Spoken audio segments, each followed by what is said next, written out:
Now, Hangin with Hester and Hanny with Jacob Hester and Charles Hanagriff. Hester and Hanny on 104.5 ESPN Baton Rouge and 1130 The Tiger. Alongside Jacob Hester, here's Charles Hanagriff.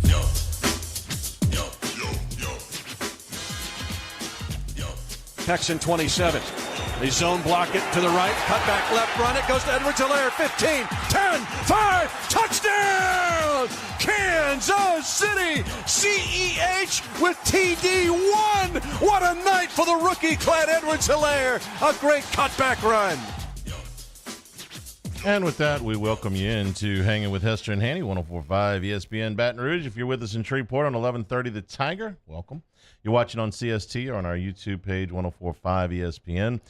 Go and subscribe, Hanging with Hester and Hanny page. You can get all of our previous interviews this week, like with Scott Woodward or Billy Embody or Peter Burns. Or got a good lineup for you today. We'll be telling you about in a second, but the benefits of being now a Kansas City Chiefs affiliate and getting some of this stuff off of Westwood One. We had the Bengals for you on Sunday, and of course we had the Saints for you on Sunday on Eagle. You just came in here grinning ear to ear today.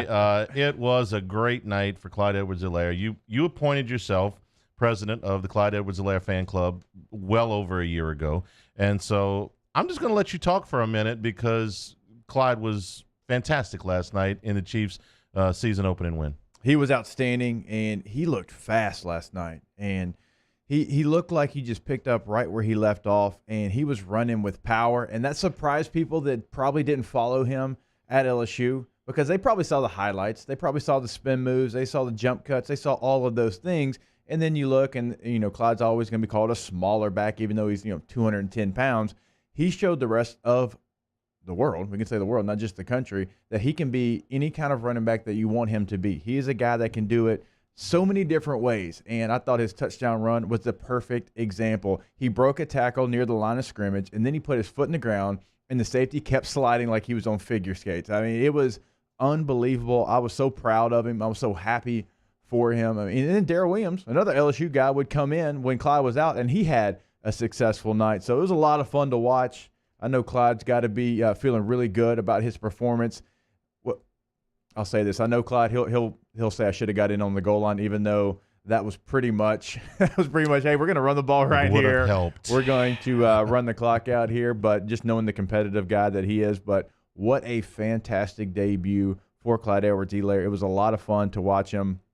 And again, a lot of people kind of picked him in these PPR leagues because they thought he was going to catch a lot of balls. They didn't assume he would have 25 carries. It was fun to see him get that workload as well. Kansas City came in with a different game plan. They were going to run the football. Their offensive line did a really nice job. Travis Kelce did a nice job blocking. And when you have the stars and the high-powered offense like you have on the outside and at tight end, you're going to have a lot of six-man boxes. And now the Chiefs gave other teams things they've really got to think about. If you give a six-man box to Clyde Edwards-Helaire, he's going to make you pay. And then if you stuff the box, well, you've got Watkins, you've got Hill, you've got Kelce, you've got Robinson. You've got so many weapons to use. The Chiefs showed last night they're going to be a tough out. The idea that the Chiefs could beat the Texans, a playoff team, a year ago, with Pat Mahomes only throwing for 211 yards. Now, he threw 3 touchdown passes, but 211 yards. That Tyreek Hill was, though he caught a touchdown pass, was not a huge factor in the game, that they can run the football 34 times and really control, I would say, from the second quarter on that game. I know Houston got on the board first, but Kansas City really kind of took control of the game in the second quarter and pulled away. And I thought maybe the margin of 14 points wasn't even completely indicative of how much better Kansas City was last night. Clyde Edwards-Helaire on his touchdown run. Pretty much shout out to the O-line, getting everything cleared out up front. And then, from the rest after that, I knew I only had one person to beat. Watching film, knew the safety would come down and try to fill that hole. And pretty much at that point, I know they're just not trying to let anybody get outside. So ultimately, give them the vision of over pursuing, trying to get outside, put my outside foot in the ground and get upfield. Pretty much what you saw. Pretty much what he did. Hey, an old running back when he says, put my outside foot in the ground, because so many times, Hanny, that inside foot gets talked about by the running back coach. Don't put your inside foot in the ground. Don't put your inside foot in the ground. So he's heard that a couple of times during training camp. And I do suspect that he will be a bigger part of the passing game. He didn't catch a ball last night, but I don't expect that to continue. I suspect that he will be a part of the passing game. Just didn't work out that way last night. And listen, there'll be days where Edwards-Helaire is, maybe held to 60 or 50 or 60 or 70 yards, and it's Tyreek Hill's day. Yep. The thing is, Kansas City, they look every bit as good as they did the last time I saw them, if not a little bit better. They held Houston to 7 points into the fourth quarter, by which point they had seized control of the game. Yeah. David Johnson had an impressive opening drive, and after that they were able to contain him. I thought they kept Deshaun Watson off balance. They put a lot of pressure on him. They forced him into one particularly bad throw that ended up being intercepted and gave Kansas City good field position. Heck of a rush by Tyron. Yeah. There's just a lot. You look at Kansas City and you say, well, we talked about yesterday how sometimes the Super Bowl champions come out on that opening night, and even if they win, they don't look that good. We talked about when the Saints did it, when the Eagles did it, and it's like, even a couple of New England championship teams have come out early in the season. Kansas City, to me, looked every bit the part of the defending champs. I thought they did. Night. I thought they really did. And I don't want to call the touchdowns at the end by the Texans garbage touchdowns, but the game was already decided. I thought the defense played extremely well. They're thin at corner, and Ward got hurt last night, so that could be a position where you could see them try to go get maybe a veteran who has not yet been signed, because that's probably the one position you can kind of point to and say they probably need some help there. But again, all phases of the game, I thought they were the better matchup. I thought they were the better team, and the rich just keep getting richer. It just seems like everybody they threw in on offense was a legit weapon, and you're talking about a team that didn't even have to use Hardman. Like, he wasn't even really involved in the game plan, and we know how explosive he can be. So it was a very impressive opening game win. Patrick Mahomes picks right up where he left off, and again, going to be a very, very difficult team to beat. The only thing that surprised me a little bit and there wasn't a ton of this, but there was enough that I noticed, this idea that Clyde Edwards-Helaire was coming in under the radar and this, not well known. I'm thinking to myself, hang on a second. He was the lead back on the national champions last year. He played on the biggest stage against all of the great teams. They beat all of the top teams in college football last year. He was a big part of that. The biggest regular season game against Alabama, he had his best game. He was a first-round pick.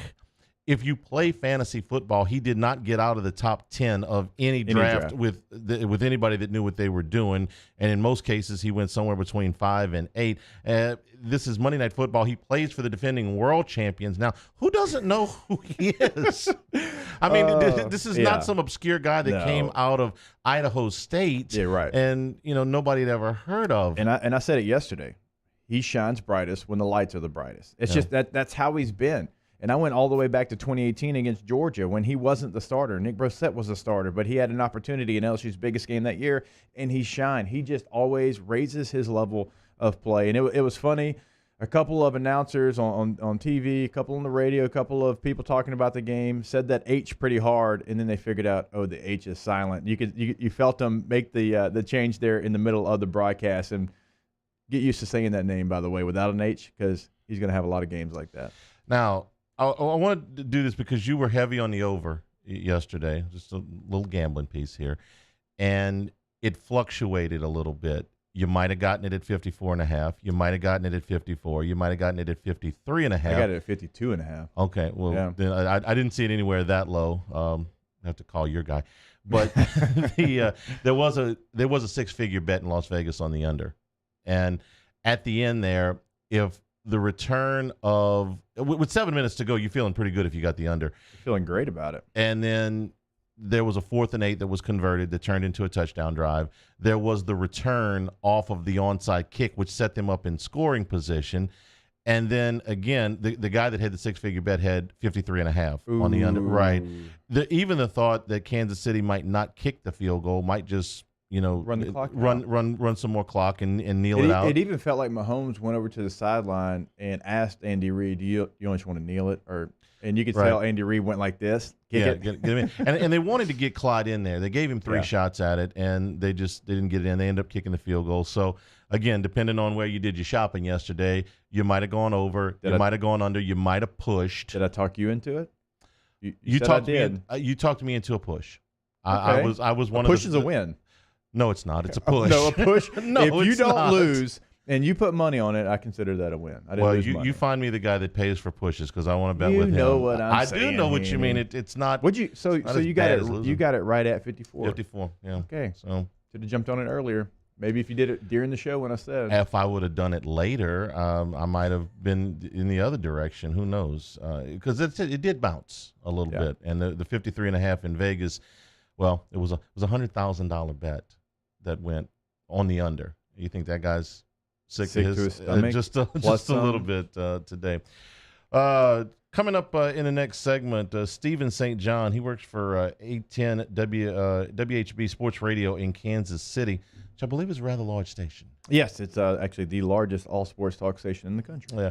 Second hour, Andrea Adelson from ESPN.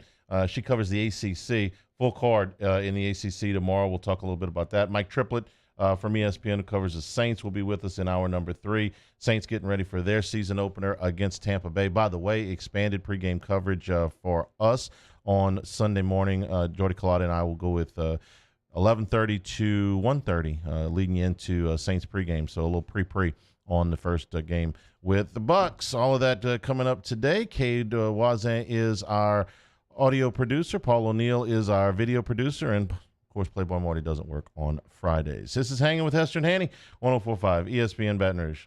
Hanging with Hester and Hanny. The American Standard Heating and Air Conditioning Center systems as sold by our friends at Tiger Air can save you money. I'm not telling you what I think. I'm telling you what I know because I've got one in my home. And I saw the immediate results of the efficiency of this system in my energy bills from the very beginning. Plus, the programmable thermostat makes it to where you will never waste your energy when you are not home. Program it before you leave or change it from your cell phone. At Tiger Air, they always give you great courteous service and service after the sale.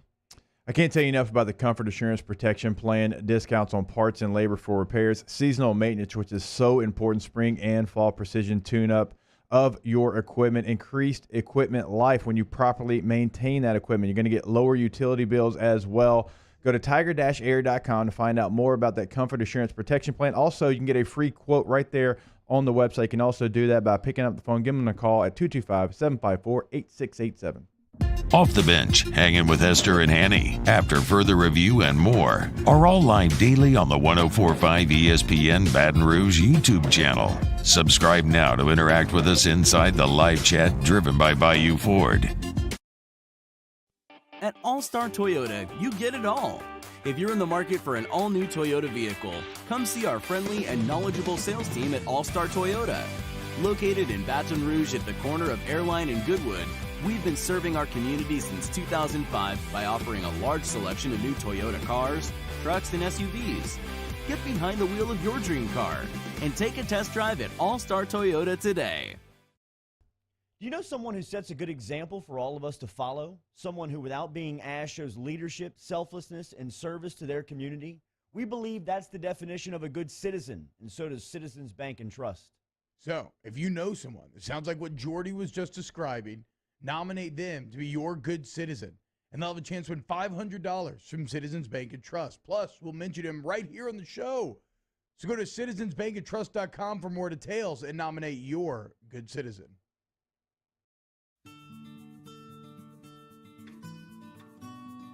This is a house call. This is a follow-up appointment. This is a diabetes checkup. This isn't just more convenient care, it's more advanced care. This is innovating healthcare at Louisiana's #1 hospital, Ochsner. ServiceMaster Elite create clean, disinfected work environments. As a local business, we take pride in serving the New Orleans and Baton Rouge areas. Our cleaning protocols follow CDC and OSHA standards for healthcare settings, offices, senior living, restaurants, and industrial plants. Contact Service Master Elite to get your operation ready for reopening with germ disinfection cleaning. Service Master Elite, the trusted choice in professional cleaning since 1996.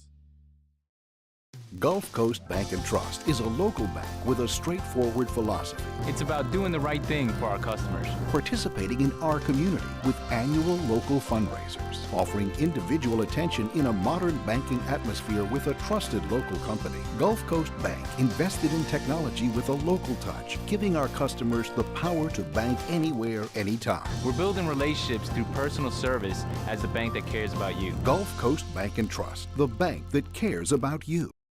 To all of our heroes working on the front lines of this COVID-19 pandemic, your bravery and selflessness represent the very best of us, and we want to say thank you. I'm asking everyone around the state to join me in celebrating the heroism of our healthcare professionals on the 19th of every month at 1900 hours, that's 7 p.m. Write a note of appreciation, make plans to donate to charitable organizations, or say a prayer. To learn more, visit 19thanks.org. Thank you. Tune into a Monday edition of Game Time with Jimmy Ott and Ben Mintz. The guys recap Saints versus Buccaneers, as well as all their football picks from over the weekend. Join us from 6 to 8 p.m. on 104.5 ESPN Baton Rouge.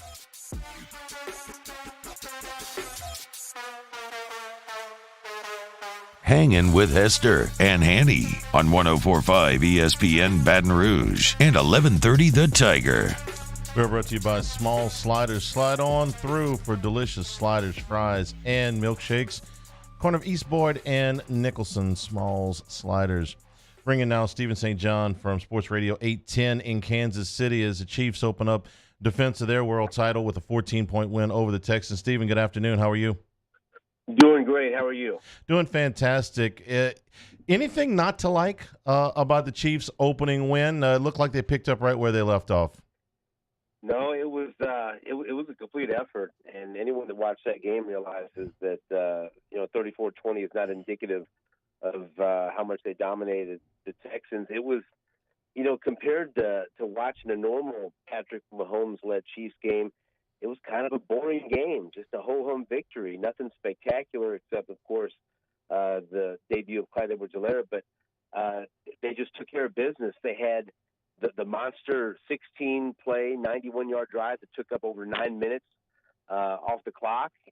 Even though that just gave them a 14-7 lead, it kind of felt like, oh, boy, that might have been the knockout punch. And then Deshaun Watson answers, drives down the field, puts them in place for a field goal. They miss it. And then the next time he touches the ball, they're down 24-7, game over. And so that's just how quickly things can happen when you have Mahomes as your quarterback and the tremendous amount of weapons around him. And Stephen, the Chiefs showed last night they can win in so many different ways. We know how explosive they can be on offense and throwing the football to their many weapons, but they ran the ball 34 times last night. They were a team that averaged 23 rushes a year ago, and that's really something that's a little bit different, right? So can you see them just really changing that game-by-game basis? I don't think anybody had Clyde Edwards-Helaire with 25 carries last night coming into the season. That surprised me. Honestly, I expected him to be a bigger factor in the passing game. He has such great hands, was a great receiver at LSU. He didn't have any catches, and you almost feel like Andy Reid held things back that he will unleash when the matchup dictates it. But when you look at what the Chiefs were able to do last night, they were able to be very quick with their passes and not go for the home run because the Texans were playing zone as opposed to the last couple of times they were heavy man-to-man. And so Patrick Mahomes took what the defense gave him. And part of that was running the football with Clyde Edwards-Helaire. And also, I'll say, Colecchio Semele, the new addition on the offensive line who replaced Laurent Duvernay-Tardif, who opted out. I thought he was really, really good in the run game, and he kind of changed the attitude of the offensive line, and they were more physical last night, even though they had some trouble scoring on that goal line situation. But you just saw them go out with an attitude that maybe we haven't seen in a while, that they were able to run the football and dominate the clock. And, boy, if they can do that too, I don't see how you can beat this team. Stephen St. John is our guest from Sports Radio 810 in Kansas City. Stephen, every championship team talks about not having a championship hangover, but very, very few of them are able to execute it. This team looks like they had a quiet offseason, a productive offseason, and everything fell into place for the opening. So how do you get better? How do you improve upon this? You know, Andy Reid is such a terrific leader, and the players love him. He's a Hall of Fame coach, and you've got a kid like Patrick Mahomes II, who's way more mature than his age would suggest. And the leadership that they brought on before last year is a part of that. Look, Tyrann Mathieu has helped transform this defense, this team, and this locker room with his tremendous leadership, and he's been incredible in the community as well.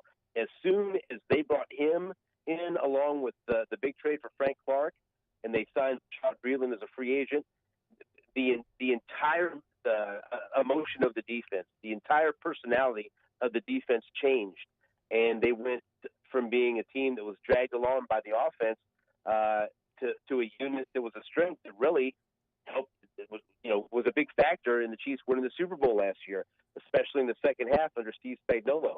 And so I just think this team has such great leadership, not only from the coaching staff, and Eric Bieniemy, who should be a head coach, is still an offensive coordinator. And I mentioned Spagnuolo. He's won a Super Bowl before. He got to Kansas City. There's such tremendous leadership both on the coaching staff and in that locker room, and Travis Kelce's a part of that as well. I think that's a team that you could see that will continue to be motivated to win, even if they have one or two Super Bowls under their belt.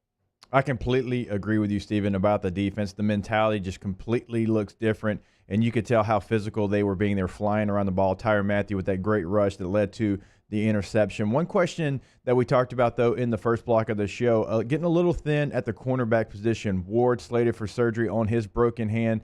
Don't really know what that situation is going to play out for the season. So can you see them making a move, maybe going to get a veteran free agent to add to that cornerback room? It just depends on how long Charvarius Ward is out, because they just got to hang on for until the fifth game when Rashad Breeland is back, because he's suspended for the first 4 games. But Ward, I think, really is one of the rising young corners in football, and so there's talk that maybe after he had surgery they can evaluate him and decide that he can play if they're able to protect that hand enough, or he might miss a couple of weeks. But it seemed more optimistic today towards maybe him not missing as much time as he could. But I tell you what, one of the big keys last night was rookie L'Jarius Sneed out of Louisiana Tech. He was terrific. I know he a little early jitters maybe, and he had a tough time early on, but they went after him. And time after time, he stood up, and he was able to really make an impact in that game in Rashad Breeland's absence. And so they're really happy with the way he played as a 4th-round pick. And so I think they feel like with the emergence of L'Jarius Sneed, which is kind of unexpected without the proper training camp and no preseason games, we didn't know if he was going to be able to hit the ground running. And boy, did he look good last night. And so that's definitely a plus. And maybe Ward doesn't miss as much time as people thought last night. Stephen St. John from Sports Radio 810 in Kansas City is our guest. Stephen, around 17,000 at Arrowhead last night. It's one of the higher capacities allowed in the 2020 NFL. There won't be anybody in the Superdome on Sunday for Saints and Bucs. I'm wondering about the fan feedback on the experience, getting in, getting out, the protocols therein, and how they pulled off opening night. Yeah, I think everyone was pretty happy. Early on, the tickets were quite expensive, and so I think some people were surprised that the demand wasn't there, even though the team was coming off a Super Bowl championship. But I still think people were unsure about how things were going to work out, wanted to see more about it. And so there was a lot of late movement as far as the ticket sales. But from everything that I've seen and the people that I've talked to that were there in the stands, everyone feels like the Chiefs did a good job. They had ushers that were constantly going up and down the aisles, making sure that everyone had their masks on. And if they didn't have their masks, they advised them to put their mask on immediately, or they would be asked to leave. They had a lot of the seats sectioned off, and so you had different areas, which they called pods. The fans were sitting in groups of 4 or 6. The people that had their seats in a certain section could only go in one entrance into the stadium and they had to stay in their zones and they couldn't walk around the stadium. So it was an intricate plan, and so far so good. As the Chiefs, like you said, were one of the few teams that decided to have fans from the first game on. All right, Steven, I've got one more for you. In my 6-year NFL career, I spent it in the West with the Chargers, with the Broncos, many games in Arrowhead. I've got to know, was the welcome committee from the Chiefs fans out and about? Were they allowed to do that? Because there was a couple of one-finger salutes when you'd go in. But as an opposing player, I love the fan base. I love the passion that they had. Were they allowed to do that? You know, there were fans tailgating, but again, you had to stay in your pods, and so you could only tailgate with the people that you went to the game with, which I'm not sure how they enforced that, so that was a little bizarre. But I'm quite sure that there were a few one-finger salutes for Texans fans. But you know what, though? This is the thing. Now that the Chiefs finally won a championship, they're kind of a nice group of people to play in front of. You know, we're not so angry anymore. Hey, I always appreciated the anger because it didn't matter how bad or how good the Chiefs were. You know, the lean years when Brody Croyle and Tyler Thigpen were the quarterback, it didn't matter. They showed up and they were loud. So I always appreciated playing there. Yeah, and you know there was plenty of reasons to be angry back when Brody Croyle and Tyler Thigpen were the quarterbacks. But now, you know what? The weight has been paid off with Patrick Mahomes, so it's all good. That's right. All the Chiefs need is to get Andrew Reid a windshield wiper for his face guard and move on to week 2. Steven, thanks so much for spending some time with us. We appreciate it. We'll talk with you soon. Thanks, fellas. All right, Steven St. John from Sports Radio 810 in Kansas City. Listening to him talk about the game day management and the things that the protocols they're going through, did it not sound a lot like what LSU was doing? I mean, wear your mask. You're in your section. You can you can be in your pods. Okay, when you're in there, 20 to 25% capacity. Ushers going up and down. If you're going to tailgate, it's going to be something really small, just with the people in your group around your vehicle. You know, no tents and things like that. Kansas City is about as rabid a fan base. You brought it up many times in the NFL. They would be, you know, the professional equivalent of LSU and their fans. They pulled it off. Yes, it's very stringent. There's a lot of things you have to go through. They pulled it off. LSU can pull it off. I feel more confident about this. Every game we put under our belts, every game that these things are adhered to, I feel a little bit better about it. I feel the same. And one thing I want to make sure we get done, Cade, clip that, so what he said about Tyrann Mathieu, so I can send it to Bill Polian.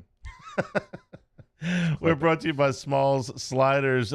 Still hiring. You can join the Smalls team. Come by and pick up an application, East Boyd at Nicholson. Hanging with Hester and Hanny, 104.5 ESPN Baton Rouge. Hanging with Hester and Hanny. We've been telling you about EnviroPath. EnviroPath making it more safe to be at your place of business, at your school, at your home. You know, the technology that is developed was developed by NASA. This is what protects the astronauts at the International Space Station from contagious disease and the pathogens therein. It's now available to homes and businesses everywhere. Active Pure technology, it creates a powerful, super oxygenated molecules, and it kills the viruses in the air throughout your business. A couple of ways to get that done as far as ordering. You can call 225-610-0702. You can go to enviropath.world. That's enviropath.world. Look, don't have a company come in and just spray a bunch of harmful chemicals around and just spread everything around. You do not kill the viruses with that. It is a very temporary solution. You're going to recontaminate it as soon as you walk out of the door. Again, that number, 225-610-0702. Our listeners fire off their opinions on the jimsfirearms.net hotline at 499-1045. Keep listening for your next chance to shoot us your thoughts with the jimsfirearms.net hotline on 104.5 ESPN Baton Rouge. Oh, hey, what's up? It's Big D and Bubba, 100.7 The Tiger Morning Show. We'd love for you to join us every weekday, 4 a.m. till 9 a.m. Yeah, everything you want in a show. Country music. We got laughs. We got celebrity in-studio guests. We just need you. Join us every weekday morning, 4 a.m. to 9 a.m., right where it all started. That's right. Louisiana's country station, 100.7 The Tiger. Are you a licensed contractor? There's lots of good contractors in Louisiana doing work the right way, but unfortunately, too many unlicensed contractors are working outside the licensing requirements. Working as a contractor in Louisiana requires a license for the company doing the work. The Louisiana State Licensing Board for Contractors wants to help you get licensed to allow you to conduct work legally. It's not difficult to get the license. We can help you. Go to lacontractor.org for more information. Licensed contractors, it's the law.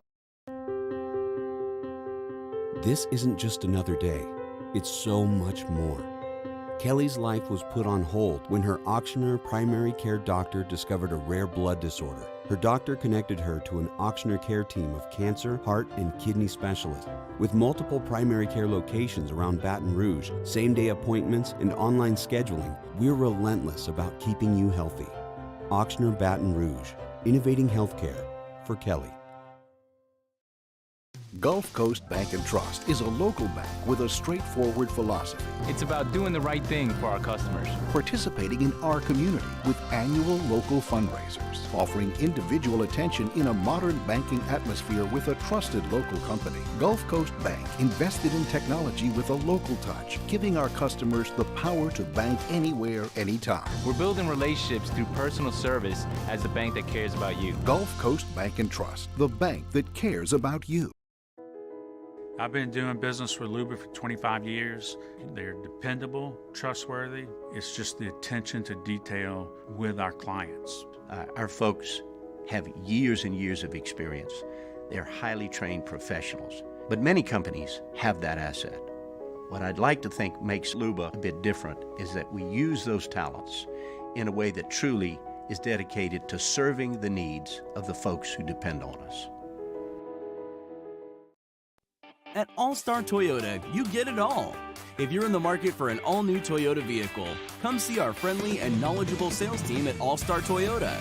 Located in Baton Rouge at the corner of Airline and Goodwood, we've been serving our community since 2005 by offering a large selection of new Toyota cars, trucks, and SUVs. Get behind the wheel of your dream car and take a test drive at All-Star Toyota today. Hey, it's Kate Voisin. Join us Friday night at 6 for the Lake After Hours Lake Urgent Care Louisiana Prep School Board Show. Our guests include LHSA Executive Director Eddie Bonine, Denham Springs Head Football Coach Brett Beard, EA's Darnell Lee, and more. Friday night at 6, live from Walk-Ons in Town Center on 104.5 ESPN Baton Rouge. Hangin' with Hester and Hanny on 104.5 ESPN Baton Rouge and 1130 The Tiger.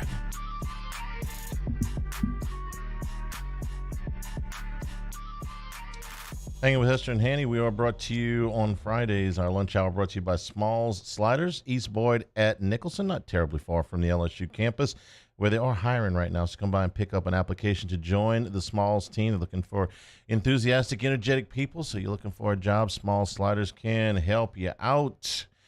There was another game last night. The Miami Hurricanes became Your the first. Miami Hurricanes? No, Yep. not my Miami Yep. Hurricanes. You and Hunt. Miami Hurricane for life. Okay, we went out last night to Jolie Pearl to watch the game. So we had, we watched basketball, football, college and pro. Right. So we watched a little bit of everything, and Jimmy and I got to talking about this, and he's always been a big proponent of the number of pros in the state of Florida can lead to it, and I understand your take. My take is if you get the right guy in there, Miami can return to be a very prominent football program, and your take is they can't get the right guy. And, that's perfectly reasonable argument at this point, given the coaches that they have run through there, and I'm no big fan of Manny Diaz. I don't think he's a very good coach. So there's nothing that, that is happening. Whoa, they went and got that guy. I was thinking about it this way, though. Let's say a coach went in there and over a 3-year period got Miami back going, got them into, let's say, a New Year's Six bowl, maybe not even the playoff, just went in there, won 8 games the first year, 10 games the next year, 11 games the next year, just missed out on the play, maybe an 11-2, lost in the ACC championship game or something like that, and another job came along, and I'm going to pick one that I think would make you think. If the South Carolina job came along, and you had gone 3 years at Miami, and you'd increased the win total, and you'd gotten to where you had won 11 games, but not made it to the playoffs. and South Carolina came and offered you more money because South Carolina can offer more money. Yeah. Is South Carolina a better job than Miami? Yeah. You think so? Because and I don't even know if I would say it's a better job because they have their challenges, but an example to give here is Brett Bielema leaving Wisconsin, going to 3 straight Rose Bowls, and going to Arkansas. Would you go to Arkansas from Miami? I think a lot of people would, Hanny. Unfortunate situation once you get there. I'm not going to give you. I'm not going to give you a layup. Like, would you go to Georgia or would you go to Florida? Would you go to South Carolina? Is Brett Bielema not a really good case to have here? Because this guy went to Rose Bowl after Rose Bowl after Rose Bowl at Wisconsin. That's a pretty good power. That's a team that. And Wisconsin is still good, even that he's gone. They're still a good program. You can get Wisconsin to a playoff. You're not getting Arkansas to a playoff, and he left. So the lure of the SEC and the lure of programs like that still plays in college circles. You know, they put a dump truck full of money in front of Bielema, and Wisconsin wouldn't match it. If an SEC team because did SEC teams will do it. Right? SEC team would do it. South Carolina was that was kind of the middle of the road. Ole Miss, would you leave Miami for Ole Miss? Okay, absolutely. All right. So if Lane Kiffin comes up in the next 3 years and builds the Ole Miss win total, and he goes from say 6 to 8 to 9, and Miami comes and says, "Hey, you want to come coach the Canes?" You're saying no. Oh, I don't think Lane Kiffin would. I think the only reason he left Tennessee, it was that one job. It was only USC because of the things that he did out there as a coordinator and the lure of being USC. I think he left there for him. But I don't think he would leave Ole Miss if he had Ole Miss respectable. If he had Ole Miss, kind of where Hugh Freeze would, he wouldn't leave to go Miami, right? Would a Hugh Freeze would he have left on his own terms and gone to Miami? I really think there's probably maybe if it got into a bidding situation, I think Ole Miss might do a Miami 2-1. If their feet were against the fire and it were coach they really wanted to keep, and they said. Miami said $3.5 million. I really think Ole Miss would go north of 6, maybe close to 7. Right, it's almost 2-1. Mississippi State even. Mike Leach left Washington State. Okay, Washington State's not Miami, but you may be right that if the right guy ever does come along, that somebody's going to come poach him. That if Diaz. Or somebody else. Like I said, I'm not real high on him. But if the next guy came in there and got Miami to 11 wins, and somebody out of the SEC, or the ACC, or even the Big 12. And one of the difference, they can't get they got Mark Richt because he played there and he was past his time at Georgia, right? So they got him, after his best days were already behind him. And then you have to look at what they can do now. I don't think they can. Like we're talking about, they can't go get whoever they want. They can't even really get one of the main coaching candidates that's going to be out there. Now, could they go to App State last year and get Eli Drinkwitz before Missouri did? Yeah, they could probably do that. That's kind of where they're at right now. They're that program that has to go get the young guy. Manny Diaz, right? That's the young guy. Manny Diaz was a guy that's been a coordinator his entire career, and then he gets a Temple job for about 10 minutes, and then you go and get him. But that's where they're at. They have to go get the guy that nobody has had yet in their Power 5 spot. And you talked about fan support, right? Okay, so there was a 20% cap at Hard Rock Stadium last night. Capacity is 65,000 there. They didn't get to the 20%. They had about 8,000 people there last night. So they didn't even get to 20% in an open-air stadium. As for the game itself, I thought that the penalties just killed UAB early, that they had numerous opportunities to really put themselves in a position to shake Miami up, to get Miami on the defensive. They got the early touchdown, but there were multiple first downs that were wiped out by penalty that would have set them up really, really well. And they ended up with 11 penalties on the night. And I thought that was one of the big differences in the first half, was that UAB sort of went toe-to-toe with Miami. They did. And if you had eliminated even half of those mistakes, you might have gone into halftime tied. In the second half, I thought Miami took over. I thought they started to lean on them a little bit. I thought that the running game really got going in the second half. I mean, they ran the ball pretty well in the first half, but some of that was out of the really quarterback position. Yeah, Cameron Harris is a good back. And I thought they started to lean on him a little bit, and then the physicality sort of took over. I think LSU fans can appreciate. Remember when Derek King was kind of coming out, some LSU fans thought, hey, would he come to LSU? And we talked about it. And I know you and I weren't doing a show together, but I believe you had the same take. he wouldn't have fit what LSU's trying to do. And last night showed that. He was 16 of 24, 144 yards, 1 touchdown, only 6 yards, per attempt there. So is he dynamic in what he can do as far as running the football? Yeah, he had 12 carries for 83 yards. He had one where he spin out of a sack, put his foot in the ground, and picked up 40 yards.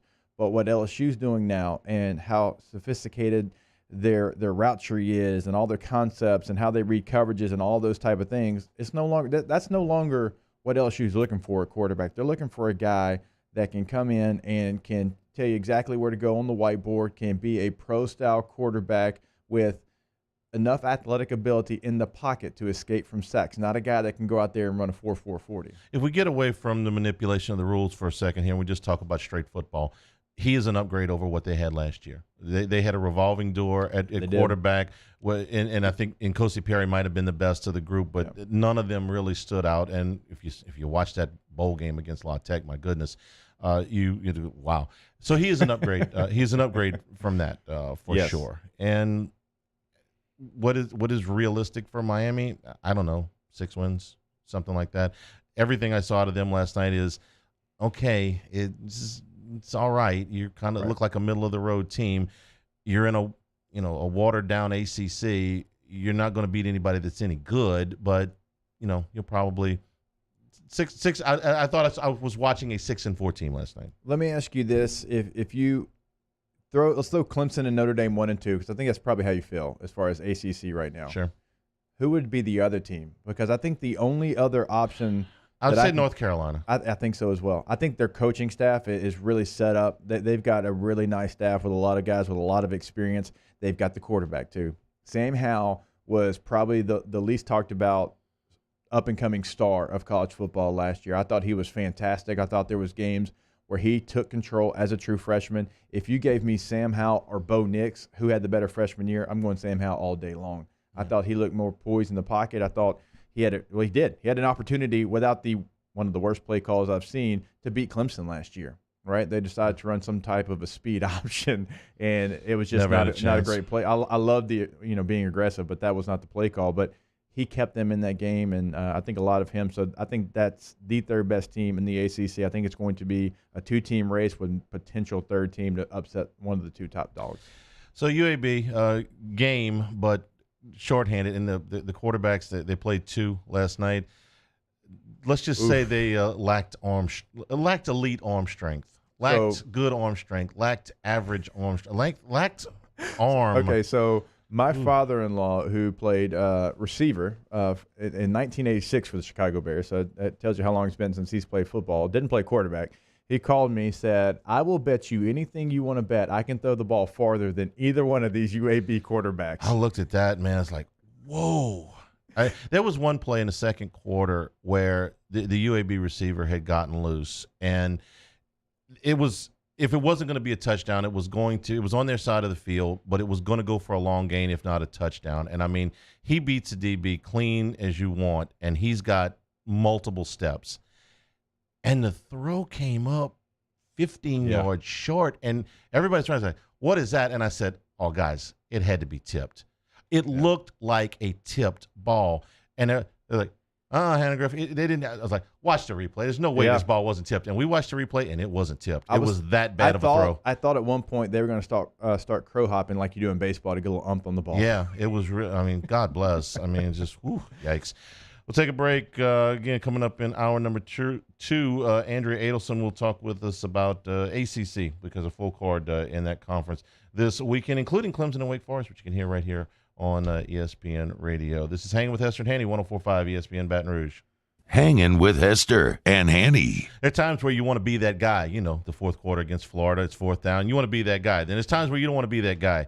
You don't want to be that guy that hits the line in your neighborhood that knocks out the power for everybody. Yeah. Don't be that guy. Don't be the guy that hits the water line that floods your neighbor's backyard. Don't be the guy that hits a communication line or a gas line, causes an explosion. Call 811. It's so simple to do. You give the operator your address. Within 2 days, they come out and they mark the location of all of the buried lines on your property. That way you or your contractor can avoid them, and your neighbors don't have to come yell at you. You're exactly right. Not only is it for your safety because of the things that you could hit, but it's also for your safety if you knocked out the internet and someone was coming to tell you they couldn't do their virtual work. Yikes. Yeah, make sure you are not that guy. Again, it is incredibly simple. Just pick up the phone, give them a call.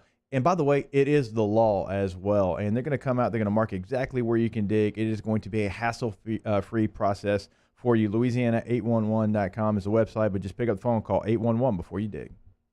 We opened up the playbook and expanded our coverage. Listen daily in high definition on 98.1 HD2. We are 104.5 ESPN Baton Rouge.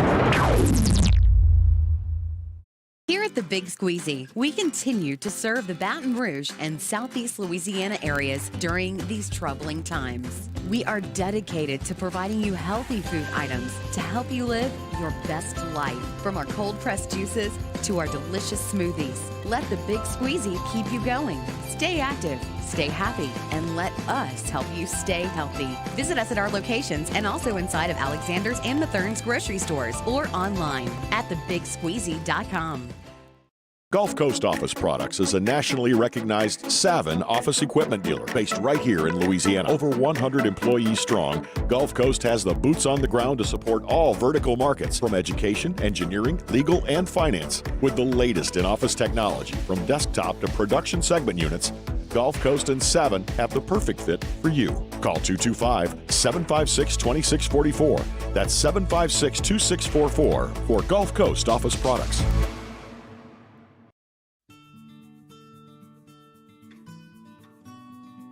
This is a house call. This is a follow-up appointment.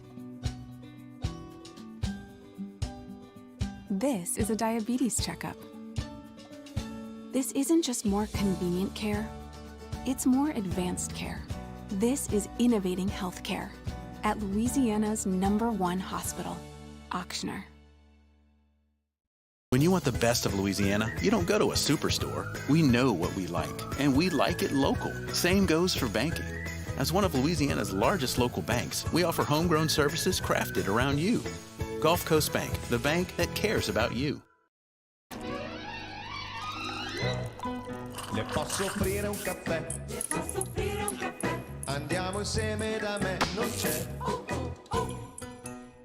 Call Mr. Electric today for electrical repairs, upgrades, and installations. Service Master Elite create clean, disinfected work environments. As a local business, we take pride in serving the New Orleans and Baton Rouge areas. Our cleaning protocols follow CDC and OSHA standards for healthcare settings, offices, senior living, restaurants, and industrial plants. Contact Service Master Elite to get your operation ready for reopening with germ disinfection cleaning. Service Master Elite, the trusted choice in professional cleaning since 1996. To all of our heroes working on the front lines of this COVID-19 pandemic, your bravery and selflessness represent the very best of us, and we want to say thank you.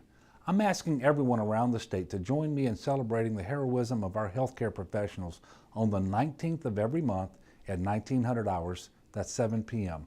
Write a note of appreciation, make plans to donate to charitable organizations, or say a prayer. To learn more, visit... Coming up on Monday's Off the Bench, we recap the battle on the Bayou, Breeze versus Brady, which legend survived. Plus, an entire weekend full of football to break down. And of course, we'll hand out our weekend winners. Off the Bench, 104.5 ESPN. Hangin with Hester and Hanny on 104.5 ESPN Baton Rouge and 1130 The Tiger.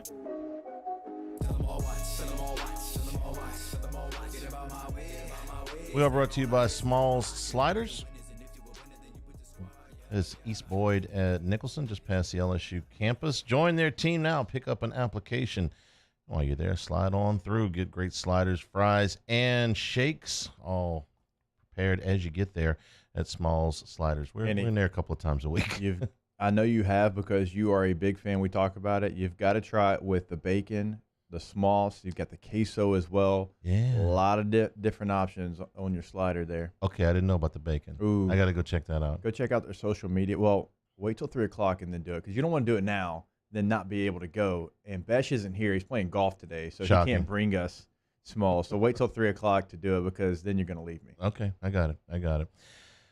Wyatt Davis is a guard at Ohio State. He's a projected first-rounder in next year's NFL draft, and he has opted out at Ohio State whenever it is they play football. I mention this not because it's a massive story, though it is another first-round pick that is opting out. I mention it because there hasn't been a great exodus from Ohio State of all of the players that they have that are eligible for the draft or could opt out. Right? Yeah, very much so, including, of course, Justin Fields, which is the headliner there. And it comes on the heels of, I think, an absolute bomb just launched by Ryan Day yesterday at the Big Ten. I mean, this is the head coach at the biggest program the most prominent program in your conference, issuing a statement. I'm going to, go old school here on Ohio State letterhead. Okay. Yeah. This isn't something he said off the record to a reporter that got leaked. This is not, somebody hiding a recorder under the chair like they did to Bo Pelini. This is, I want to say this. I mean to say this. I am telling you this, and I mean it. Statement to the Big Ten.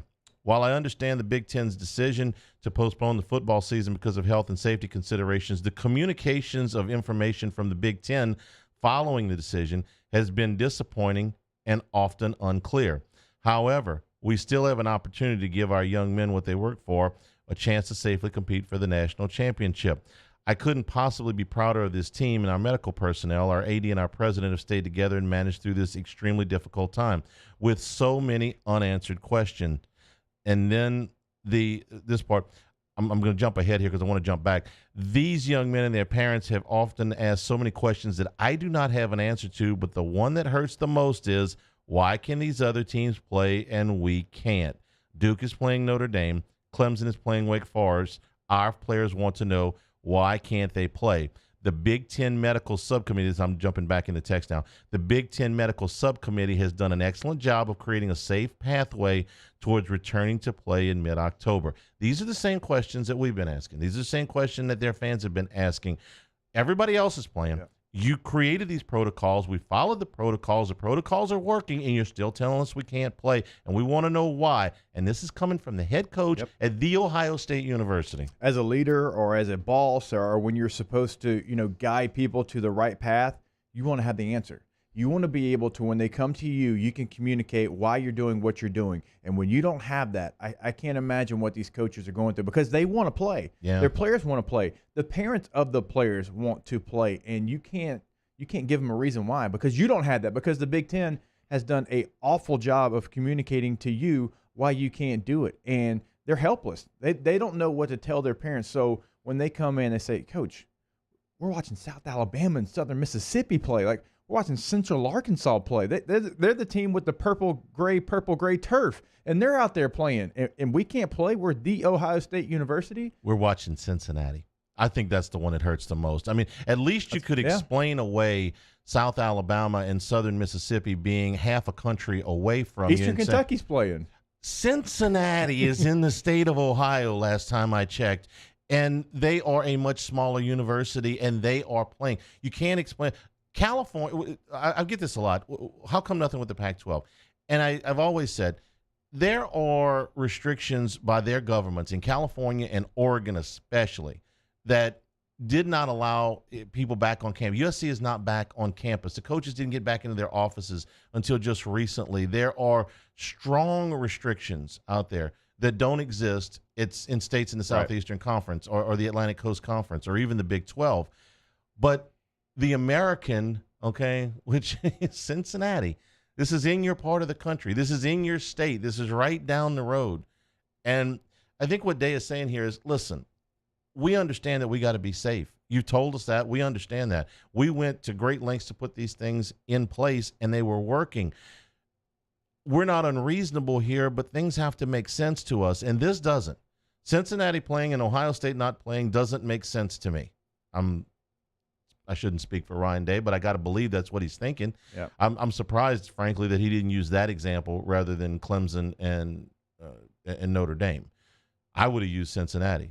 Hey, guess what? Bearcats are playing. Buckeyes aren't. That doesn't make any sense to me.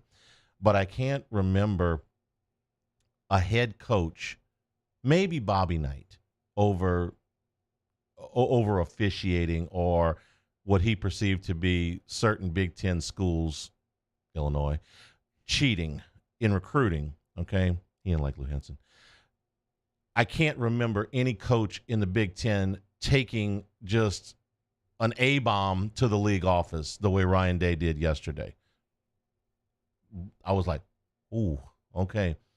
Turning up the heat just a little bit more. And that suggestion that, listen, guys, we can still play in mid-October. We can still get there. October the 10th, we could play. Yep. If you guys will get off the dime, we're still ready. You know, half my team hasn't left for Arizona. That's why I led with the Wyatt Davis part of this, okay? But they're losing patience. What'd you say? First thing smoking? Justin Fields is on his way out.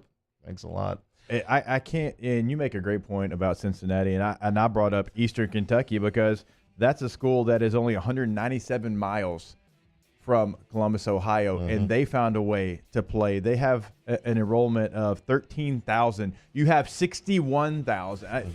Eastern Kentucky, right? Yeah, we could give $1 million. I said Cincinnati. You ever been to the Cincinnati airport? To play the Bengals. You know where it is?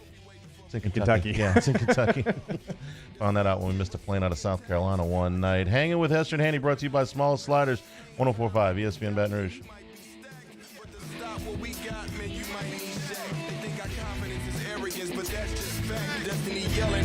Hanging with Hester and Hanny.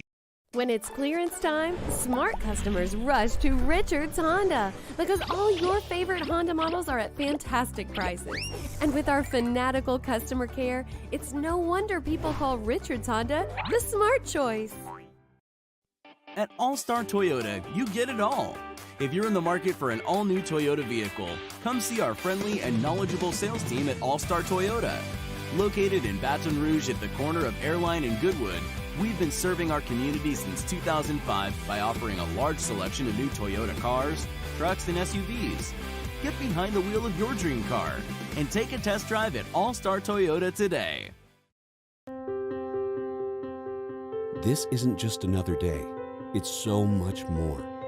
Kelly's life was put on hold when her auctioneer primary care doctor discovered a rare blood disorder. Her doctor connected her to an auctioneer care team of cancer, heart, and kidney specialists. With multiple primary care locations around Baton Rouge, same-day appointments, and online scheduling, we're relentless about keeping you healthy. Auctioneer Baton Rouge, innovating healthcare for Kelly. Well, the reason why I would recommend him because he's trustworthy. I mean, attention and love and respect of who you are, what you are, and the purpose why you came, he honors that. Once you're with Murphy, you got a friend. Gulf Coast Bank and Trust is giving our customers the power to bank anywhere, anytime during this challenging event. And we're right there with you. Our mobile banking app is a smart way to manage your money and time. Gulf Coast Bank and Trust, the bank that cares about you. I've been doing business with Luba for 25 years. They're dependable, trustworthy. It's just the attention to detail with our clients. Our folks have years and years of experience. They're highly trained professionals. But many companies have that asset. What I'd like to think makes Luba a bit different is that we use those talents in a way that truly is dedicated to serving the needs of the folks who depend on us. Are you a licensed contractor? There's lots of good contractors in Louisiana doing work the right way, but unfortunately, too many unlicensed contractors are working outside the licensing requirements. Working as a contractor in Louisiana requires a license for the company doing the work. The Louisiana State Licensing Board for Contractors wants to help you get licensed to allow you to conduct work legally. It's not difficult to get the license. We can help you. Go to lacontractor.org for more information. Licensed contractors, it's the law. Gulf Coast Office Products is a nationally recognized Savin office equipment dealer based right here in Louisiana. Over 100 employees strong, Gulf Coast has the boots on the ground to support all vertical markets, from education, engineering, legal, and finance. With the latest in office technology, from desktop to production segment units, Gulf Coast and Savin have the perfect fit for you.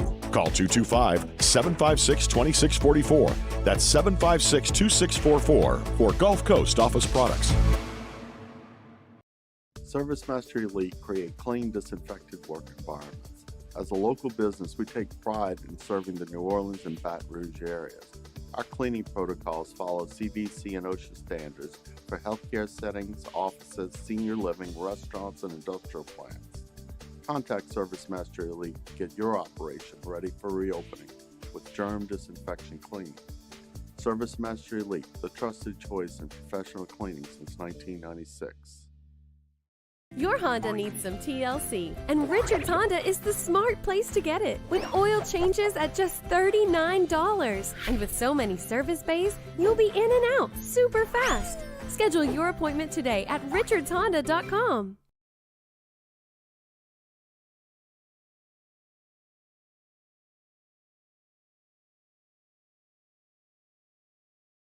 Callahan Injury Lawyers. Now, Hangin with Hester and Hanny with Jacob Hester and Charles Hanagriff. Hester and Hanny on 104.5 ESPN Baton Rouge and 1130 The Tiger. Alongside Jacob Hester, here's Charles Hanagriff.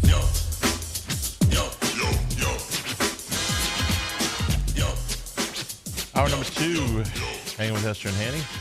104.5 ESPN Baton Rouge, 1130 The Tiger in Shreveport. If you're watching along with us on CST, welcome. Friday afternoon.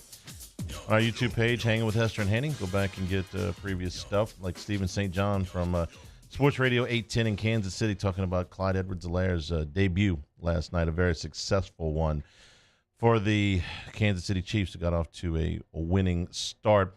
College football in this hour, Andrea Adelson from ESPN. We'll talk about the opening weekend in the ACC, but one of the guys we were able to hear from yesterday was Terrace Marshall. And Marshall's role obviously has changed a little bit on this team because Jamar Chase has opted out. Marshall becomes the number one receiver for LSU. And, Jacob, I don't know if you felt this way through the first maybe 2 games of last season, maybe even into the third. The Terrace Marshall was really the number one guy at the beginning. It seemed like the chemistry was there. I think once he had 6 touchdowns in the first 2.5 games or something like that. And then Chase broke out at Vanderbilt, but and Marshall got hurt. Yep. But up until that point, I almost felt like if you'd asked me after the Texas game, who's the number one receiver on the team, I might have told you Terrace Marshall. It would have been a close call because all 3 of them were excelling at that time. All 3 of them had over 100 yards in that Texas game. But I might have said after 2 games, I might have said Marshall. He talked yesterday about replacing Jamar Chase. For me personally, it wasn't no mental shift. I mean, I've always been locked in even before he left. I mean, that's just the culture around here. We're always locked in, ready to go. So, I mean, I'm ready to take on whatever responsibility I got to take on, and I'm prepared. Last year, and I heard this from his mouth, Joe Burrow was talking about the trust that he had in Terrace Marshall. We were having a conversation. That was the guy he trusted the most, especially like you mentioned, at the beginning of the season. Mm-hmm. He said, I know in the red area, he is going to read the coverage. He's going to run the route it's supposed to, because routes obviously change in the red area. Everything's condensed. He said, I know he's going to be where he is supposed to be. And there was a trust there. And then he gets hurt. He misses 3 games. And obviously, like you mentioned, a couple other guys flourish. But he still came back. He still came back and had a solid season. And this is a guy that during the offseason felt like he was being slept on by everyone. And for him to come out and kind of say it publicly a little bit is a big deal, because he's a very quiet, keeps to himself, not boastful, not look at me type of guy. And so he felt that all offseason. He's going to play angry. He's going to play a little pissed off, and I'm looking forward to it. I'm going to go ahead and put it out there on air. How I was about Clyde Edwards-Helaire last year is how I'm going to be about Terrace Marshall this year. I truly feel like he's going to have that type of transformation and be a guy that we're sitting here when it's April 15th and we're doing our NFL draft preview. Terrace Marshall goes in the first round. And I can understand why he would think people slept on him. Jefferson was a first-round pick. Chase was the Biletnikoff Award winner. It's easy to sleep on the third guy.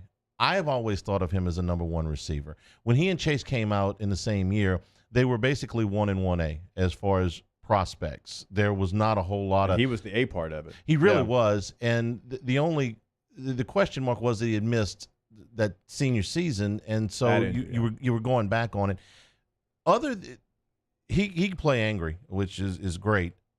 I'm just saying he play healthy is all I'm saying. He's on the field. I'm fine with him. I think he needs to play angry a little bit more. Sure. I think he needed to know how good he was. I honestly felt like he didn't know at times. Like he didn't, and I think it was more because of the injury. So you make a great point. I think can I trust this? And that was coming from because he was never fully healthy his freshman year. He made some plays, but I don't think he was ever fully healthy. And you could see some of that when he ran. You could see some hesitation a little bit. I think all that's gone. I think all of that's gone now, and I want to see him actually play a little bit more angry. This is a guy, he averaged 15 yards a catch, so he's a guy that can make the big plays. We saw him in the red area, 13 touchdowns, all those type of things. Now his role is going to expand.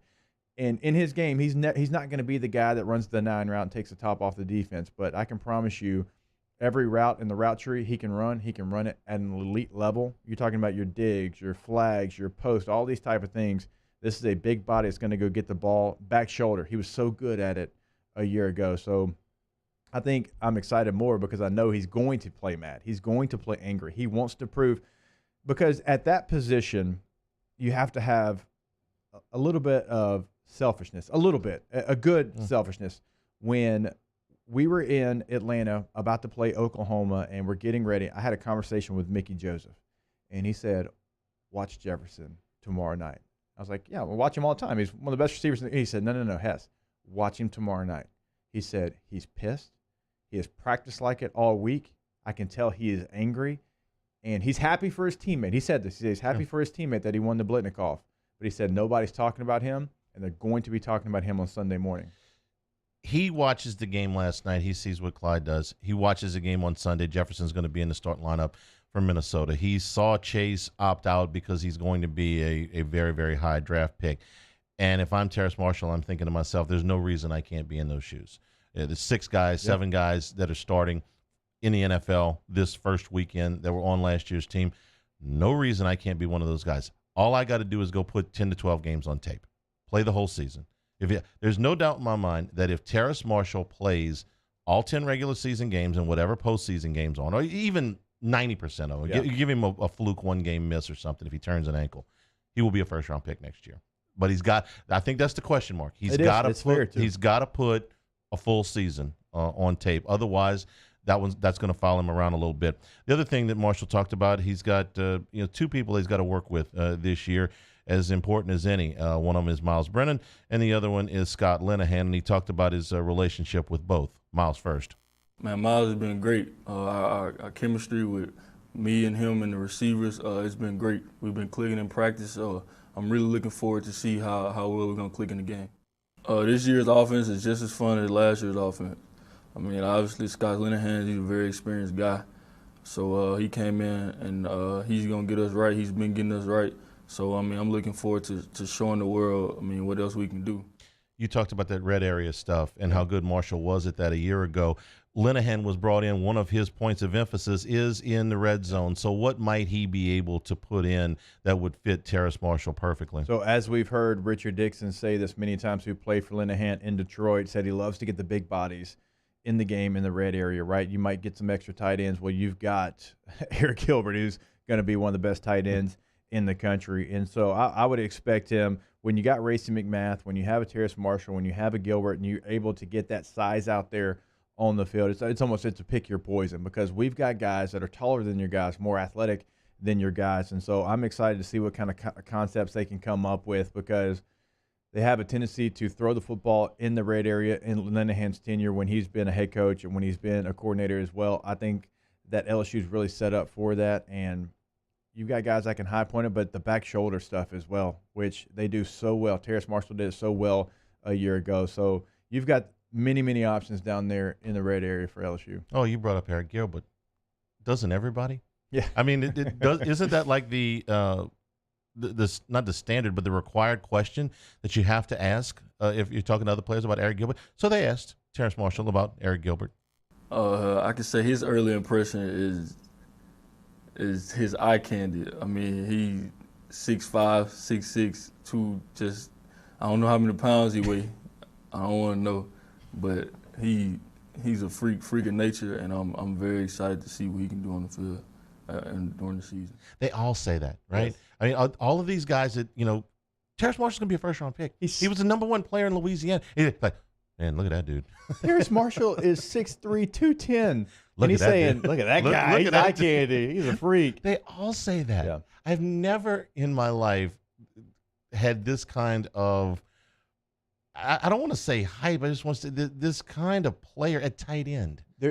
You're exactly right. That's a great point because you don't typically get it at that position. And you'll get hype from kids in high school when they're coming out. It's like, wait till he gets on campus. But then it kind of fizzles a little bit. Mm-hmm. His started obviously in high school, but once he got on campus, that's when it really picked up. Once you got your eyes on him, once you saw him go out there and run routes, that's the more encouraging part of it. Is it's not just high school Harry coming out and we haven't seen him actually do anything. No, they've seen it. They've seen it throughout workouts. They've seen it in fall camp, and that's the most exciting part of it. And I told you the two guys at the equipment staff, the training staff, anybody you want to say in the building talked about was B.J. Ojolari, and they talked about Arik Gilbert. That's the two guys. And who's Ed talk about every time he gets in front of a microphone? Those two guys. I'm trying to think of comps here, and just right off the top of my head, I think the highest rated tight end maybe that LSU's ever recruited would have been David LaFleur. The rating systems weren't as sophisticated then as they are now, but LaFleur was a very, very highly recruited guy, had a good career here, was a first-round pick of the Cowboys. But the hype around LaFleur was nowhere near what the hype has been, the talk has been around Gilbert. I think about some of the national tight ends. I remember when Kellen Winslow, the second, came out. Right. And, because his dad had, was a Hall of Fame career, and he had unbelievable physical gifts. And I think about another guy at the same school as Jeremy Shockey. Was a huge guy, and they were like, wait till you see what this guy can do. But nothing compared to the lead up on him, on Gilbert. Even though Marcus Spears played both ways, he was, came here as a tight end, but it was almost like the Devin White situation. Like, he's coming here as a running back, but we all knew he was going to switch to linebacker. Yeah, the word got out maybe in the kind of off the record stuff in the media. It's like, he's going to be a tight end, but wait till Saban talks to him. Yeah. I remember another guy like that was Mark Roman. Mark Roman, right. Whose recruitment went past signing date because he wanted to play running back. And Jerry DiNardo kept saying, we're recruiting him as a two-way player. Yeah, he's gonna play some running. So back then, the two-a-days were true two-a-days, and you could go to all of the practices. So we went to the first practice, and true to his word, Jerry DiNardo let Mark Roman play running back for one practice. And after that, Mark Roman was a defensive back, and then Mark Roman was a defensive back for 10 years in the National Football League. So, Marcus was, we're going to let him play tight end. We're going to let him play basketball too. Remember? He was going to try to play basketball too. And then Nick got to him and explained what defensive ends made in the NFL, and Marcus was a first-round pick and spent 10 years in the NFL. Russell Shepard going to play quarterback. Sure. Yeah, you're going to get your opportunity. Mm-hmm. And he did for what? A day? Maybe. Ish. Not much longer than that. Never threw a pass here. Not one. Which is crazy. Something. Give me if I was play, if I was Les Miles, like find something so he can say he didn't spend his entire LSU career here and not throw one pass. Yeah. But no, not so much. We'll take a break. When we come back, Andrea Adelson from ESPN will be with us. We'll talk a little ACC. They're getting ready to go this weekend. One team already last night. We're brought to you by Smalls Sliders. Come on by and pick up an application and join the Smalls team. It is Nicholson at East Boy. Get great sliders, fries, and milkshakes over at Smalls Sliders. Hanging with Hester and Hanny, 104.5 ESPN Baton Rouge. Hanging with Hester and Hanny. We know many of you have lost your job during the pandemic, and you're looking for not just a job, but a career. Get a fresh start with Associated Grocers. Go to agbr.com. One of the positions that they're hiring throughout the company, one of the positions that they're hiring is trailer drivers. And, the benefits here are terrific. The starting compensation is great. And also, you get to go home every night. And if you ever talk to truck drivers, you can't understand just how big of a deal that is. And you're guaranteed 40 hours a week, so that schedule's not going to fluctuate on you too bad. Schedule's fantastic, and so are the benefits, like you mentioned, Hanny, agbr.com/careers. We talk about the benefits all the time: paid holidays, paid sick, paid vacation, 401k plan. You've also got your health care and your dental care as well. You can find out more information on the website. Again, agbr.com. It's got a benefits tab right there. And they have so many different opportunities. It's not just one. It's got multiple careers. So go to the website again one last time, agbr.com/careers. Saints coverage, Chiefs, Cowboys, Thursday night, Sunday night, and Monday Night Football. From the opening kickoff to the playoffs and the Super Bowl, the NFL lives on 104.5 ESPN Baton Rouge. Hi, this is Chance Inman, President and Chief Operating Officer for Janney King Gulf Coast. Here are some ways to protect yourself and those around you from the coronavirus. Wash your hands often and thoroughly. Cover coughs and sneezes with your elbow. Disinfect high-touch surfaces regularly. Use non-contact methods for greeting others. And avoid touching your face. Following these steps, as well as social distancing, should help all of us stay healthy. Do you know someone who sets a good example for all of us to follow? Someone who, without being asked, shows leadership, selflessness, and service to their community? We believe that's the definition of a good citizen, and so does Citizens Bank and Trust.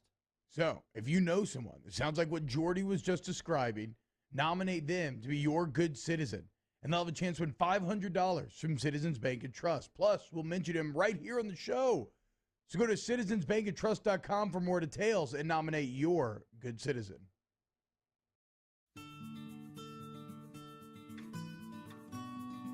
This is a house call. This is a follow-up appointment. This is a diabetes checkup. This isn't just more convenient care, it's more advanced care. This is innovating healthcare at Louisiana's #1 hospital, Auctioner. I'm Jay Ducote. I grew up learning how to cook at LSU tailgate parties and right in my own backyard. And I created JD's Louisiana products to bring that Louisiana flavor to you at home for your backyard cookout. JD's Louisiana barbecue sauce, Louisiana molasses mustard, spicy and sweet barbecue rub, and more are available at your local supermarkets or by logging on to jducote.com/shop. Put in promo code CST for 25% off at checkout. To all of our heroes working on the front lines of this COVID-19 pandemic, your bravery and selflessness represent the very best of us, and we want to say thank you. I'm asking everyone around the state to join me in celebrating the heroism of our healthcare professionals on the 19th of every month at 1900 hours, that's 7 p.m. Write a note of appreciation, make plans to donate to charitable organizations, or say a prayer. To learn more, visit 19thanks.org. Thank you, and God bless. At All-Star Toyota, you get it all. If you're in the market for an all-new Toyota vehicle, come see our friendly and knowledgeable sales team at All-Star Toyota. Located in Baton Rouge at the corner of Airline and Goodwood, we've been serving our community since 2005 by offering a large selection of new Toyota cars, trucks, and SUVs. Get behind the wheel of your dream car and take a test drive at All-Star Toyota today.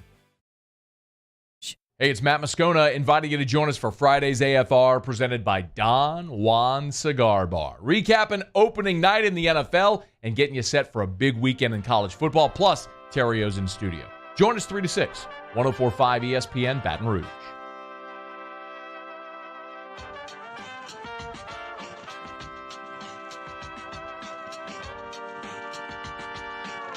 Hangin with Hester and Hanny on 104.5 ESPN Baton Rouge and 1130 The Tiger. We're brought to you today by Richards Honda, home of the warm and fuzzy feeling. ACC football this weekend. The first game actually was last night. Miami getting out a 17-point win over UAB. But we open up with Syracuse and North Carolina is the early game. Duke and Notre Dame, Georgia Tech and Florida State. Pitt is out of conference to play Austin Peay. Clemson and Wake Forest, and Louisville also out of conference with Western Kentucky. Andrea Adelson from ESPN joins us now covering the ACC. Andrea, good afternoon. How are you? Hey, I'm good. How are you guys? We're fantastic. Jacob asked me a question earlier today, and so I'll ask you. Once you get past Clemson and Notre Dame, who's the next best team in the ACC? Well, I think there's a couple of candidates this year, which hopefully is good news for the ACC as it tries to find somebody else to reach the level that Clemson is at.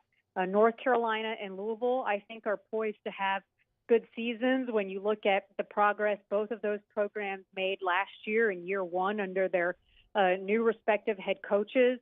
For North Carolina, they returned 10 starters on offense, including their top receivers and, of course, their super quarterback, Sam Howell, who everybody expects to be better here in his sophomore season, and potentially the best defensive player in the ACC in Chaz Surratt, linebacker, who's trying to play his way into the first round in the NFL draft with a big year this year. And as for Louisville, they also returned the bulk of their offense, made huge strides under Scott Satterfield last year, could potentially be right up there with Clemson in terms of production, yardage, point scoring. Mikhail Cunningham is back at quarterback, Tutu Atwell, one of the most exciting players in college football if people haven't seen him yet.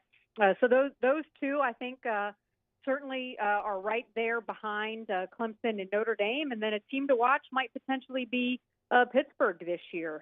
They're going to have a terrific defense coming back, some questions on offense, but if you were to ask me right now, that would be my top 5 in the ACC. Andrea, it's been a loud offseason for the Florida State Seminoles. They've had a lot of stuff happen off of the field, and so they've had maybe a longer offseason than everybody's had, which has been the longest offseason of all time. But on the field, is Florida State going to be an improved product year one, game one under Mike Norvell, in your opinion? Yes, I do believe they're going to be improved, but how much improved is the question. They've got a really difficult schedule now that they've moved to the 10-game conference schedule. They've got a more challenging schedule, I think, than what they had previously. And so the question is going to be, can they put enough of the new pieces together to be able to get to more than 8 wins this year? Even 7 wins this year would be an improvement from where they were for the last couple of years. But beyond the wins and losses, really, what I want to see is a team that plays with more fire, with more passion, and with more discipline. This was one of the most penalized teams in the country a year ago, and a lot of them were pre-snap penalties or 15-yard penalties for things that just should not be happening at Florida State. And so I do think that Mike Norvell has brought a much deeper level of organization to their practices, to everything that they're doing there, and a much deeper level of discipline that will allow them to at least cut down on a lot of the mistakes that cost them in some games over the last couple of years. James Blackman is back at quarterback, and this is going to be his 4th offensive coordinator in 4 years. But they're hopeful that with his experience as a starter there, some key players coming back at receiver, Tamarian Terry being the top one, that they can try to make some improvements offensively. I think defensively they'll be outstanding. Marvin Wilson is headlining their group there, but they've got a couple of players in the secondary that have the potential to be All-Americans this year. So if they can get things together on offense, cut down on those mistakes, Florida State should have a better year. Andrea Adelson is our guest from ESPN. Andrea, we saw the first ACC team take the field last night, the Miami Hurricanes, with a 17-point win over UAB. Having now put eyes on a team that's on the field, what's best case and worst case scenario for Miami this year? Well, best case for Miami is having a 10-win season. I'm not going to give them 11 because they do have Clemson on the schedule, and I still think they're far from where Clemson is at this point. But just from a first game, you saw the difference that it makes to have a difference maker at the quarterback position. And we all know that intuitively. Miami hasn't had that in quite some time. And so that addition of Arik King is going to elevate Miami to be better than what they have been the last couple of seasons. It was just that first game. The rushing attack was fantastic. They've got things to work on in the passing game. He missed on a lot of the big passing plays that they tried to get, some of the explosive plays. They didn't get any of those in the passing game, and a lot of the passing yards were to backs and to their tight end, who's outstanding. So they need to get those receivers more involved. I think the offensive line in pass pro really needs to make some improvement there as well. Defensively, got to work on the tackling, but you expect that out of a game one.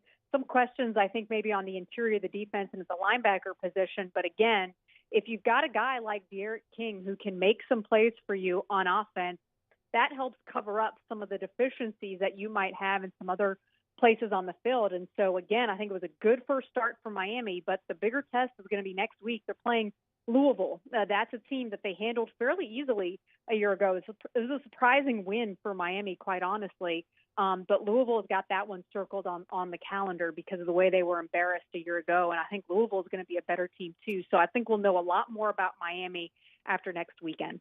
Andrew, we talked about Clemson and Notre Dame being the class of the ACC, obviously right now on paper. But let's talk about that number one spot. We know Clemson and everything they have coming back. They're the number one team in the country. Does Notre Dame have enough firepower? And this is a unique season for them. Now they're fully in the ACC this season, playing that full slate. Do they have enough to push Clemson in that number one spot? Well, in terms of firepower, I don't think they're at the same level as Clemson in terms of the skill positions and at quarterback.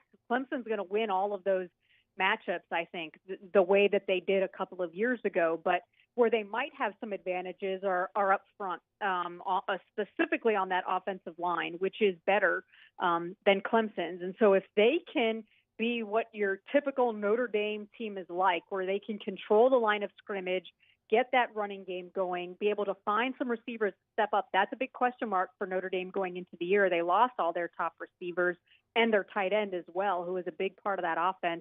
Obviously, you got Ian Book coming back.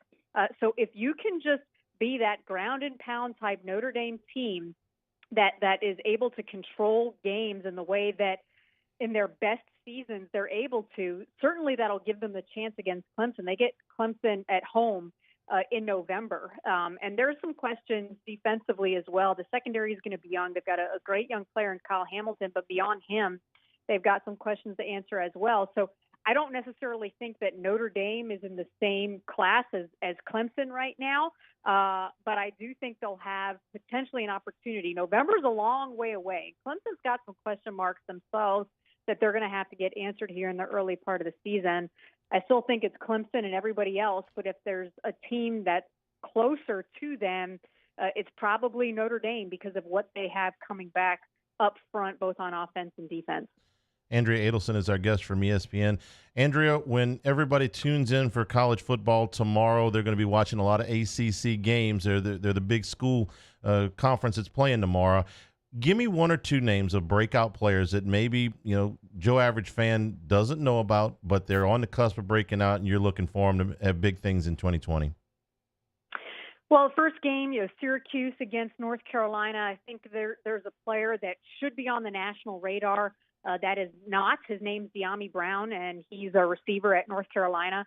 I really think this is going to be a really big year for him, even bigger than what he had a year ago. Relatively under the radar when you're playing in a conference that has the receivers that Clemson has and some of the guys that Louisville and Florida State have. But watch for him in that early game. I expect North Carolina to have some success passing the game against Syracuse. As for Clemson, against Wake Forest later in the day, Clemson's going to have an entirely revamped receiving group. And I don't think a lot of folks nationally know who some of the top guys are going to be for them this year. Remember, they lost T. Higgins, and Justin Ross is going to be out because of an injury. So Frank Ladson and Joan Gott are the two guys now that everybody's going to be looking to at Clemson to step up and take on those roles for some of the players who are no longer there. Amari Rogers is back for them in the slot, but really those two guys, Ladson and Ngata, can really stretch the field for them. So watch for Clemson to try and get those guys involved early on in the game to help give them some confidence, get them comfortable now as they're going to be taking on much bigger roles for Clemson here this season. Andrea Adelson, thank you for spending some time with us today. We look forward to the opening of the ACC full schedule tomorrow. Stay safe, and we'll talk to you soon. All right, guys. Enjoy the game. Thank you very much. Thank you. You too. Andrea Adelson from ESPN. We are brought to you by Richards Honda, home of the warm and fuzzy feeling. Hangin with Hester and Hanny, 104.5 ESPN Baton Rouge. Hangin with Hester and Hanny.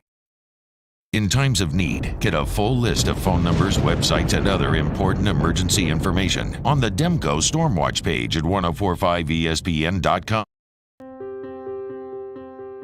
This isn't just another day. It's so much more. Kelly's life was put on hold when her Auctioner primary care doctor discovered a rare blood disorder. Her doctor connected her to an Auctioner care team of cancer, heart, and kidney specialists. With multiple primary care locations around Baton Rouge, same-day appointments, and online scheduling, we're relentless about keeping you healthy.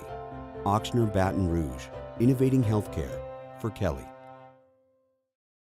Gulf Coast Bank and Trust is a local bank with a straightforward philosophy. It's about doing the right thing for our customers. Participating in our community with annual local fundraisers. Offering individual attention in a modern banking atmosphere with a trusted local company. Gulf Coast Bank invested in technology with a local touch, giving our customers the power to bank anywhere, anytime. We're building relationships through personal service as a bank that cares about you. Gulf Coast Bank and Trust, the bank that cares about you. I've been doing business with Luba for 25 years. They're dependable, trustworthy. It's just the attention to detail with our clients. Our folks have years and years of experience. They're highly trained professionals. But many companies have that asset. What I'd like to think makes Luba a bit different is that we use those talents in a way that truly is dedicated to serving the needs of the folks who depend on us. Are you a licensed contractor? There's lots of good contractors in Louisiana doing work the right way, but unfortunately, too many unlicensed contractors are working outside the licensing requirements. Working as a contractor in Louisiana requires a license for the company doing the work. The Louisiana State Licensing Board for Contractors wants to help you get licensed to allow you to conduct work legally. It's not difficult to get the license. We can help you. Go to lacontractor.org for more information. Licensed contractors, it's the law. At Corval Toyota in Opelousas, you can get into a RAV4 for $3,000 off MSRP. That's right, $3,000 off MSRP. And we have plenty in stock. So come on down to Happy Town. That's Corval Toyota in Opelousas, Happy Town, USA.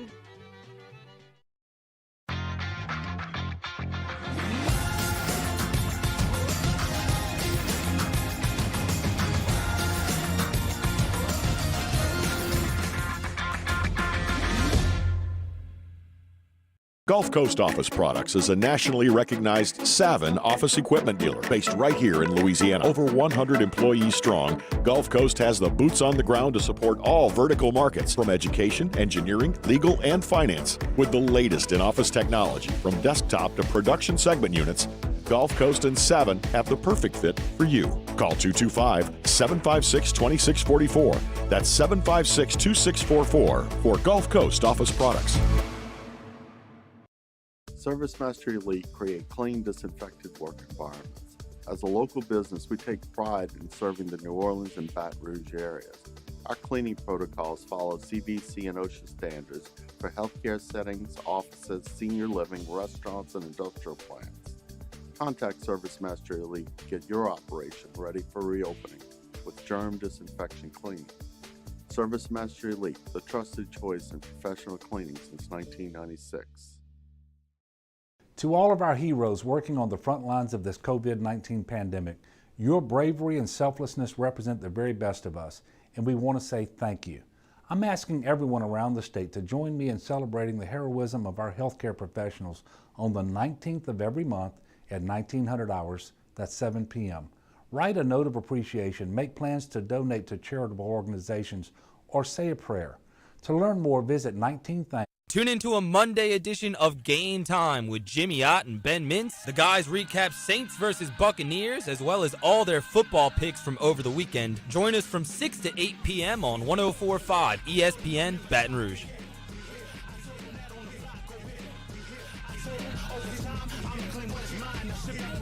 Hangin with Hester and Hanny on 104.5 ESPN Baton Rouge and 1130 The Tiger. First class. I want a seat in first class where I was booked and ticketed over a month ago. Second class. That no man should be subjected to the indignity of being labeled or treated like a second-class citizen. And no class. My life had become like school on Sunday. No class.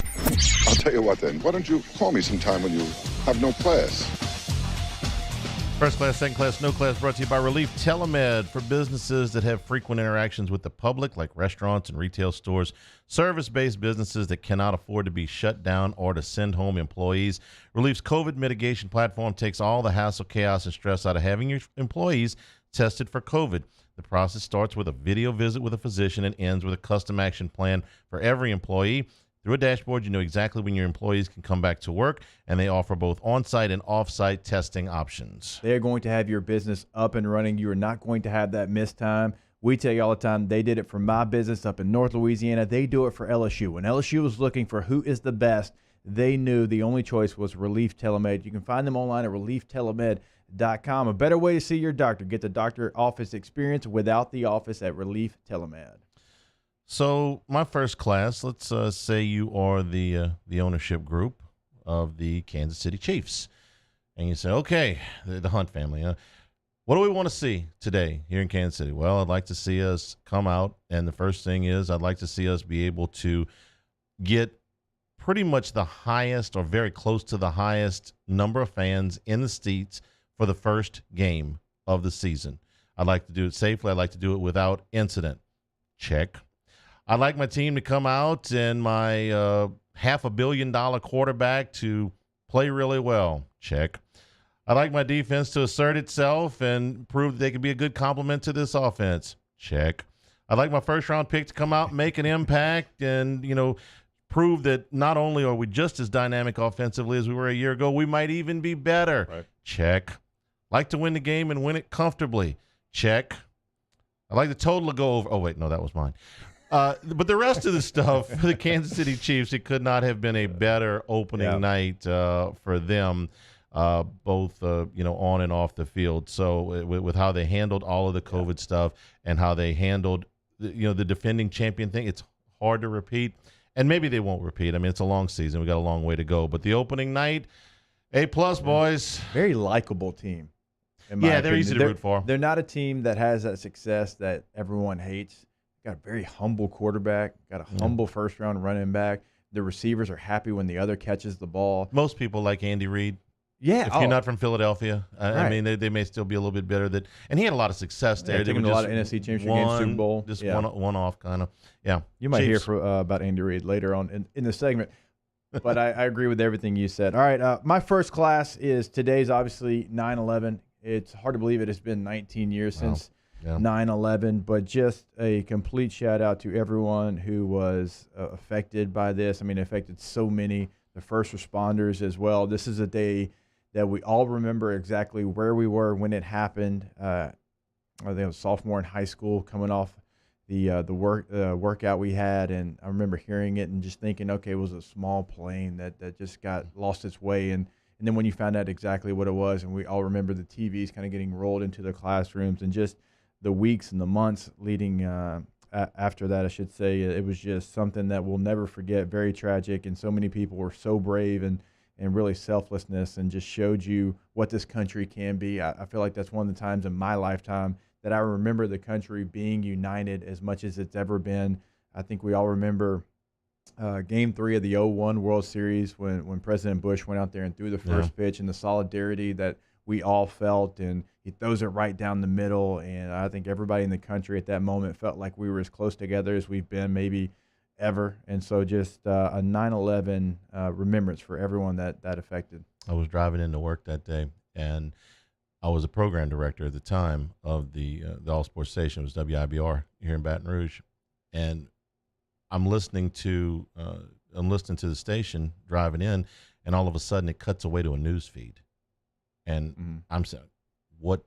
I'm listening. What happened? Because that's a call that ordinarily I would have made, that they would have called me and said, "Hey, are we gonna do?" And our GM came in and immediately had flipped every station in the building over to our news feed. And at that point, you're very aware that something has happened, and it's almost certainly not good. Right. And so I can remember my heart just dropping when I thought, okay, this is not a mistake that we switched over. The program director, I'm dealing with, hey, did we get everything played right in the right order and at the right time? No, we just went to a news feed on purpose. Something ain't right. And of course, the rest of that day. Good submission. My second class is to high school football in the state of Louisiana, with one exception that I'll get to a little bit later on in this segment. But listen, they've done their due diligence. They've worked with the medical professionals. They have gone through their protocols, just the same way the colleges have, just on a smaller scale. The leadership at the LHSAA has gone to great lengths to try and provide these young men with a season, and these schools with a season. And again, they went through the medical protocols. They got the opinions of medical professionals. They're not doing this off the cuff. And not only are they going to play a season now, and I know it's starting later than anybody wanted, but they actually got to move it up a week. And Right. so, like the colleges, what did you ask? One of our random question generators earlier this week was, what's the next goal you want to accomplish? And mine was, let's just get through football season. Yeah. Okay, let's just get all the games played, and let's see if we can do this safely so that we can live in a world that includes COVID. And so far, so good. It hasn't been flawless, but the early returns are encouraging. So high school football in Louisiana, with one exception, will be played, and it will be played in just a few weeks, and that's good. If they can get through it and we prove we can do this, that'll be great. That's some of the best news that we've gotten in a very, very long time in a very difficult year. So you know how excited that makes me. That's a good one as well. Hanny. All right, my second class goes to Adam Duvall, the left fielder for the Atlanta Braves, and not because he hit 3 home runs and 9 RBIs the other night. This is a guy that in 2016, he was an all-star with the Cincinnati Reds. And then he has 33 home runs, by the way, in that year. And then 2017, he has 31 homers. And then in 2018, he struggled a little bit. He actually gets traded to the Atlanta Braves, where he doesn't, in 33 games after he gets traded, hit any home runs. In fact, he only had 7 hits and 57 at-bats. And it looked like his career was going to be over, because in 2019, he actually started in the minor leagues, was up and down, not really up a lot, and was in AAA. Looked like his career was going to be a one-hit wonder, only an all-star for one season. And then he finds his way in 2019 to get on the roster once September call-ups happen, right? You expand the rosters, and he starts hitting home runs again. And he hits home runs in the playoffs, big home runs in the playoffs. And then you came into this season, and everybody else talked about all the other people that they brought back Nick Markakis and other people, and he has found his way again. I love these type of stories when it looks like you're down and out and you find ways to revive your career. He has 13 home runs on this young season. He's batting .271 with that power. He has 2-3 home run games already in this season. So I love seeing a guy that was down on the mat. He could have quit. He could have retired. He had 6 years in the big leagues. He doesn't. He finds a way to reinvent himself, changes his swing up, and now he is a guy that is a key contributor to the team that's winning the NL East. My submission for no class goes down to New Orleans yesterday. Matt had Travis Mackle on the show, who does a great job down there. And this exchange was between Travers and New Orleans Mayor LaToya Cantrell. I apologize. It's kind of a similar question, but we get a lot of questions. I'm going to make it hopefully simple as possible. Yes or no, can high schools play football starting today in October in the city of New Orleans? Yes or no?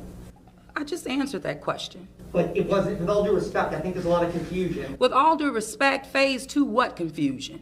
We've been in phase 2. We will remain in phase 2. The guidelines are very clear. So yes or no, can high schools play football? Phase 2. What? Okay, you get the idea there. She doesn't want to play high school football to play. She wants to stay in phase 2, even though the state's in phase 3 and the LHSA is moving forward. And if she's got good reasons for that, that's fine. Okay, if she doesn't believe the city's able to move, and I don't want to get into the whole political stuff, but I know a little bit about public relations. I know a little bit about making statements and sound bites and things like that. And when I heard that for the first time, the first thought immediately that came to my mind is she doesn't want the sound bite. She doesn't want the sound bite that says you can't play high school football. Yeah. No, there will be no high school football. Yeah. She could have said it. He gave her 3 or 4 chances. The clip goes on for another 90 seconds, but you got the idea right there. She could have said, no, we are not having high school football because we don't think it's safe. She could have said, no, we're not having high school football. She could have just said, no. He said, yes or no. She could have said no. She didn't want the soundbite. Yeah. She didn't want that soundbite to follow her around for the rest of the year or the rest of the season, where Baton Rouge is playing, Shreveport is playing, Monroe is playing, Bayou Parishes are playing, Acadiana is playing. Even over in Southwest Louisiana, where they just had a hurricane, they may play high school football for the city, but they're not playing in New Orleans. And she didn't want that soundbite. She didn't want to be on camera saying we can't have high school football. So she just stuck to the script. Phase 2, phase 2, phase 2. We understand what phase 2 means, okay? There are exceptions to phase 2. Some of them more restrictive than what phase 2 would say. Right. We went through that, right? When it was like phase 2 that it felt like phase 1.5. Right. He asked for a clarification, even if it's more restrictive. Phase 2, phase 2. She didn't want the soundbite. And he handled himself well because he never raised his voice. He never really attacked her, and her tone changed with him. You could tell she was not going to stray away from it. She didn't want the soundbite. That's right. She gets no class. We could talk about that one for a little bit longer, but let's go ahead. I kind of having a little bit of fun with this one. My no class is to Andy Reid's face shield. That thing did not hold up like he probably thought it was going to. It started low, and it only just rose throughout the game. By the end of it, my man could not see. Can we not get a spray or a wipe or a towel or something that can keep Andy Reid's face mask from fogging up? Can we get a windshield wiper? Can we get some Rain-X to put on this thing? And so all the memes are already all out there. And could we not have, had a get-back coach say, hey, coach, that thing's fogging up a little bit. Here's a mask. Here's a neck gaiter. Can we put one of these on? Because how in the world are you seeing right now? He's actually came out and he's had some fun with it as well. John Harbaugh said, after watching Andy Reid last night, I'm ditching my shield and I'm going for a mask. Right. And can we not help the head coach out? Can we not? Is it not enough that he's got the meme where he's in the punt, pass, and kick competition when he's in the Rams uniform and he's 8 foot tall compared to the other kids? He already has to deal with that his whole life. Yeah. Now you got my man out there with a fog mask, so his mask is no class. He was trying to. Remember when we first started this and they were talking about the clear face masks that you could put on? Yeah. Because they wanted them to be able to see the inflection on their faces. They wanted to be able to see. He was trying. It just didn't work. Saban actually has a mask that is clear as well. Because that is right up against your face, right? Yeah. He wants you to know that he's cussing at you, just in case you can't hear it. We'll take a break, come back on the other side, hanging with Hester and Hanny, 104.5 ESPN Baton Rouge. Hanging with Hester and Hanny. Off the Bench, Hanging with Hester and Hanny, after further review and more, are all live daily on the 104.5 ESPN Baton Rouge YouTube channel. Subscribe now to interact with us inside the live chat driven by Bayou Ford.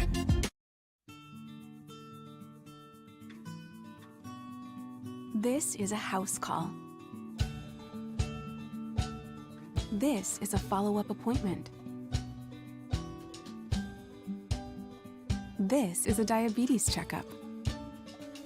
This isn't just more convenient care, it's more advanced care. This is innovating healthcare at Louisiana's #1 hospital, Ochsner. At All-Star Toyota, you get it all.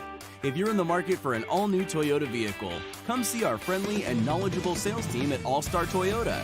Located in Baton Rouge at the corner of Airline and Goodwood, we've been serving our community since 2005 by offering a large selection of new Toyota cars, trucks, and SUVs. Get behind the wheel of your dream car and take a test drive at All-Star Toyota today. Gulf Coast Bank and Trust is giving our customers the power to bank anywhere, anytime during this challenging event. And we're right there with you. Our mobile banking app is a smart way to manage your money and time. Gulf Coast Bank and Trust, the bank that cares about you.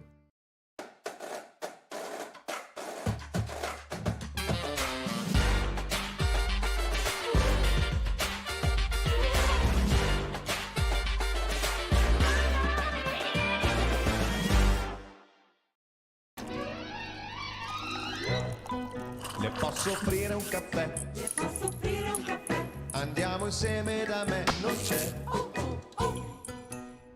Call Mr. Electric today for electrical repairs, upgrades, and installations. I've been doing business with Luba for 25 years. They're dependable, trustworthy. It's just the attention to detail with our clients. Our folks have years and years of experience. They're highly trained professionals. But many companies have that asset. What I'd like to think makes Luba a bit different is that we use those talents in a way that truly is dedicated to serving the needs of the folks who depend on us.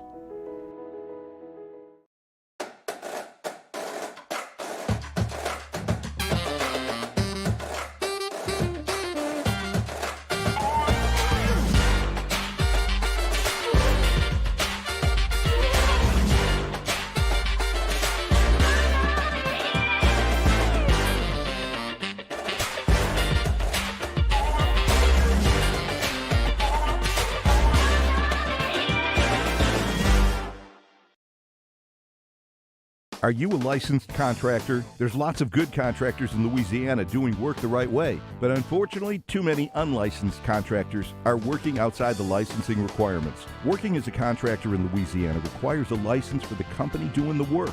The Louisiana State Licensing Board for Contractors wants to help you get licensed to allow you to conduct work legally. It's not difficult to get the license. We can help you. Go to lacontractor.org for more information. Licensed contractors, it's the law. Gulf Coast Office Products is a nationally recognized Savin office equipment dealer based right here in Louisiana. Over 100 employees strong, Gulf Coast has the boots on the ground to support all vertical markets, from education, engineering, legal, and finance. With the latest in office technology, from desktop to production segment units, Gulf Coast and Savin have the perfect fit for you. Call 225-756-2644. That's 756-2644 for Gulf Coast Office Products. At Cordell Toyota in Opelousas, you can get into a Tundra for $7,000 off MSRP. That's right, $7,000 off MSRP. And we have plenty in stock. So come on down to Happy Town. That's Cordell Toyota in Opelousas, Happy Town, USA. Hey, it's Kate Voisin. Join us Friday night at 6 for the Lake After Hours Lake Urgent Care Louisiana Prep School Board Show. Our guests include LHSA Executive Director Eddie Bonine, Denham Springs Head Football Coach Brett Beard, EA's Darnell Lee, and more. Friday night at 6, live from Walk-Ons in Town Center on 104.5 ESPN Baton Rouge.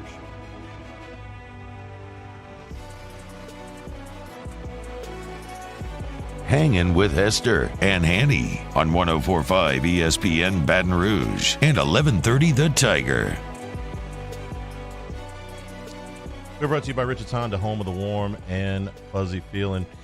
Top of the hour, Mike Triplett from ESPN covering the Saints will be with us, and we'll talk about the season opener against Tampa. A season opener that is still scheduled to be in the Superdome, despite the restrictions that came out of that. Although the city did come out today and say that there will be no tailgating on New Orleans City public property for the Saints season opener. Now, I'm thinking that New Orleans City public property covers an awful lot of real estate, right? I mean, the city owns quite a bit, don't they? They do. This is okay. So you can't go to the Dome. No Dome. And you cannot be tailgating on any public property anywhere in the city of New Orleans. None of that. I don't know. Is that Stay home. Okay. In other words, just stay home. While they are. There is a list of schools reopening in the New Orleans area that is kind of coming out this afternoon. So there were two other pieces to this, which came out of the press conference that we were playing as part of the No Class with the mayor yesterday in New Orleans. One of those was Tulane, and when they asked, it's like, there's no contact. The doctor came up and said, "Listen, phase 2 is no contact. Okay, we don't want the soundbite, but phase 2 means no contact because there's no high school football is not proceeding." To which they followed up, well, what about Tulane? And Tulane? There was quite the blank stare there about Tulane. They still play football, right?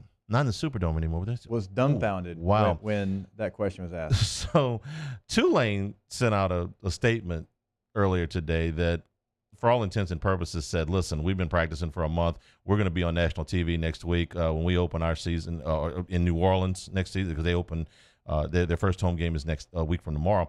So basically, stick it. Okay, we've been playing. Now the New Orleans health director says Tulane's medical protocols allow for football practice and games. This is, good news, I guess, for Tulane. I'm sure the mayor's not very happy about it. Then the other part of it was, of course, there's no fans in the Superdome this Sunday. And now we find out that the other piece to this is there will be no fans in the Superdome for the game on the 27th against the Green Bay Packers. You know how I feel about this. And share, though, please. Yeah. Don't let me carry all the water on this. There's room for both of us. 70 miles up the road, you've got LSU having 25%. And you're going to have high school games with fans in the stands. You can go over to the East W in Hattiesburg, where they had a game, and Southern Miss had fans. I mean, I could go all over the map and people that had fans, and it's just state's going to phase 3. The whole state, but the leadership of that city governor's up in 10 only minutes. Wants to stay in phase 2. The city of New Orleans is going to lose so much money because there's not going to be fans at the Saints games. There's not going to be tailgating. There's probably not going to be a Mardi Gras, and you're losing in the city, I should say, money just every single day. And you've got people around you that aren't making the money they typically would, but they're finding a way to get some of their revenue back, and you just do not want to do that. I guess you hate money. Get me to a no. We're going to print so many shirts on this show. Don't Big Ten it. Get me to a yes, which is a good thing. Get me to a no, which is what's happening in New Orleans. Flotting the slot. She is the ultimate get me to a no. I mean, what in the world? Let me figure out what I can do to shut you down. If I don't get to see the L.A. Chargers and the New Orleans Saints in that Superdome, a game I've been waiting on for years, that only happens every 8 years, I would make sure that all your TVs are working. Yeah, well, I had it set up from the visiting team. They were all in. Yeah, whatever you need. Not the home team, though. So that's the latest on that. Listen. We live here. We're 70 miles down the road. Our frustration level with so many things has been so high. I can't imagine living down there under that.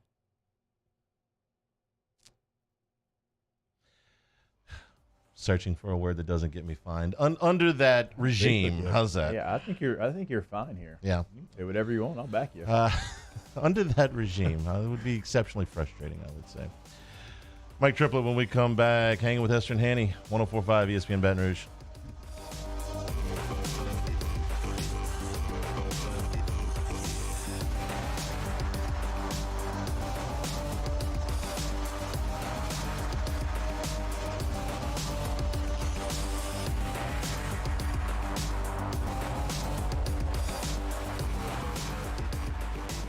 Hanging with Hester and Hanny. Do you know someone who sets a good example for all of us to follow? Someone who, without being asked, shows leadership, selflessness, and service to their community? We believe that's the definition of a good citizen, and so does Citizens Bank and Trust. So, if you know someone that sounds like what Jordy was just describing, nominate them to be your good citizen, and they'll have a chance to win $500 from Citizens Bank and Trust. Plus, we'll mention him right here on the show. So go to citizensbankandtrust.com for more details and nominate your good citizen.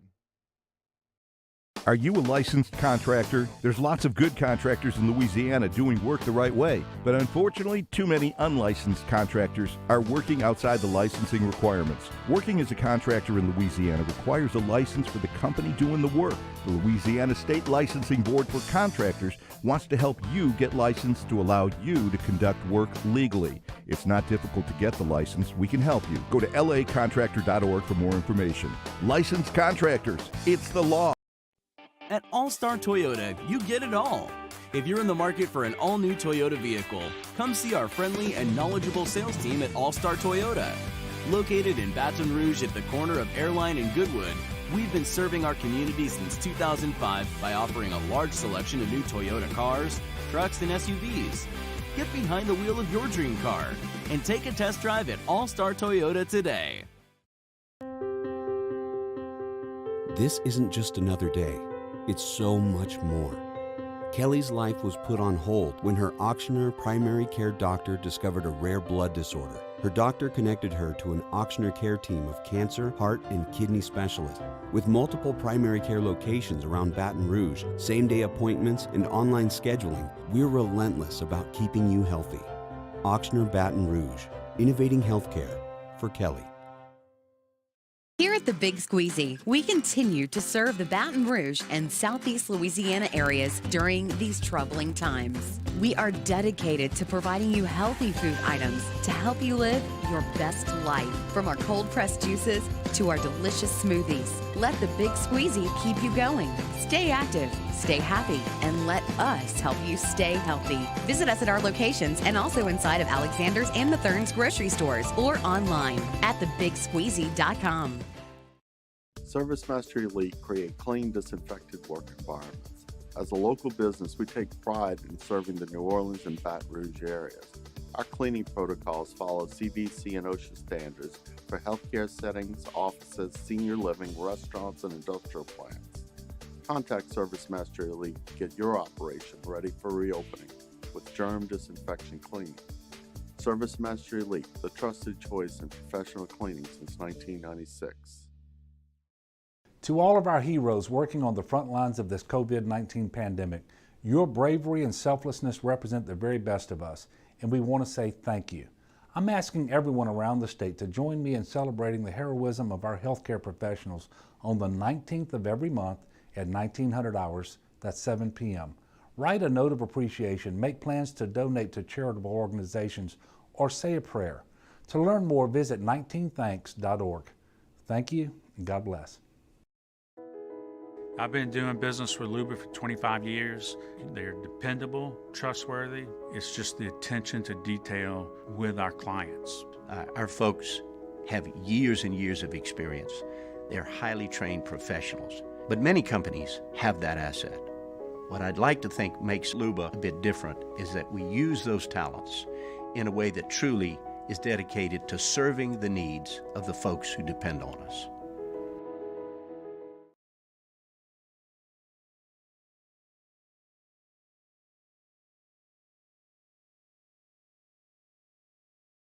Callahan Injury Lawyers. This is SportsCenter. I'm Christine Lisi. This is what you need to know. Patriots giving a big raise to cornerback Stephon Gilmore, the reigning NFL Defensive Player of the Year, bumping his pay from $10.5 million this year to $15.5 million, reports ESPN's Adam Schefter. A spot in the NBA's Eastern Conference Finals and a matchup against the Heat on the line for the Raptors and Celtics tonight. Boston and Toronto face off in Game 7. No team has more Game 7 wins in NBA history than the Celtics with 23. There's one thing in particular they need to do to get number 24, explains ESPN's Richard Jefferson. Look, the Celtics, all they have to do is outwork them. And it's not just Marcus Smart, it's not just Daniel Tice, it's that entire roster has to go out and outwork the Toronto Raptors. And that's one of the harder things to do, is to outwork that team who prides themselves on their work ethic and are led by one of the hardest workers in the league. Game 7, 8:30 Eastern, ESPN Radio and the ESPN app. Clippers can advance to the West Final for the first time with a win tonight over the Nuggets in Game 5. Lightning leading scorer Braden Point, undisclosed injury, questionable for Game 3 of the NHL's East Final tonight against the Islanders. Cover all your bases with Straight Talk Wireless. Get the same networks as big carriers, only pay up to 50% less. Get the unlimited plan with 25 gigs of high-speed data, then 2G for just $45 a month. Only at Walmart. Savings may vary. See terms and conditions at straighttalk.com. Now, Hangin with Hester and Hanny with Jacob Hester and Charles Hanagriff. Hester and Hanny on 104.5 ESPN Baton Rouge and 1130 The Tiger. Alongside Jacob Hester, here's Charles Hanagriff.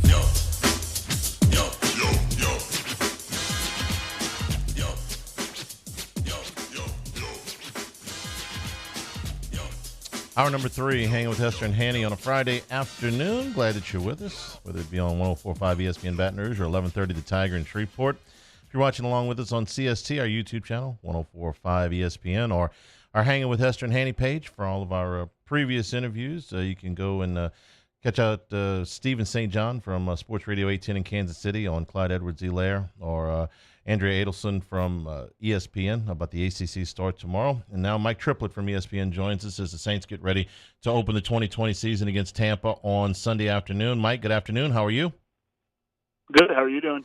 Fantastic. Let's start with the personnel availability. Marcus Davenport, Cesar Ruiz have been out all week.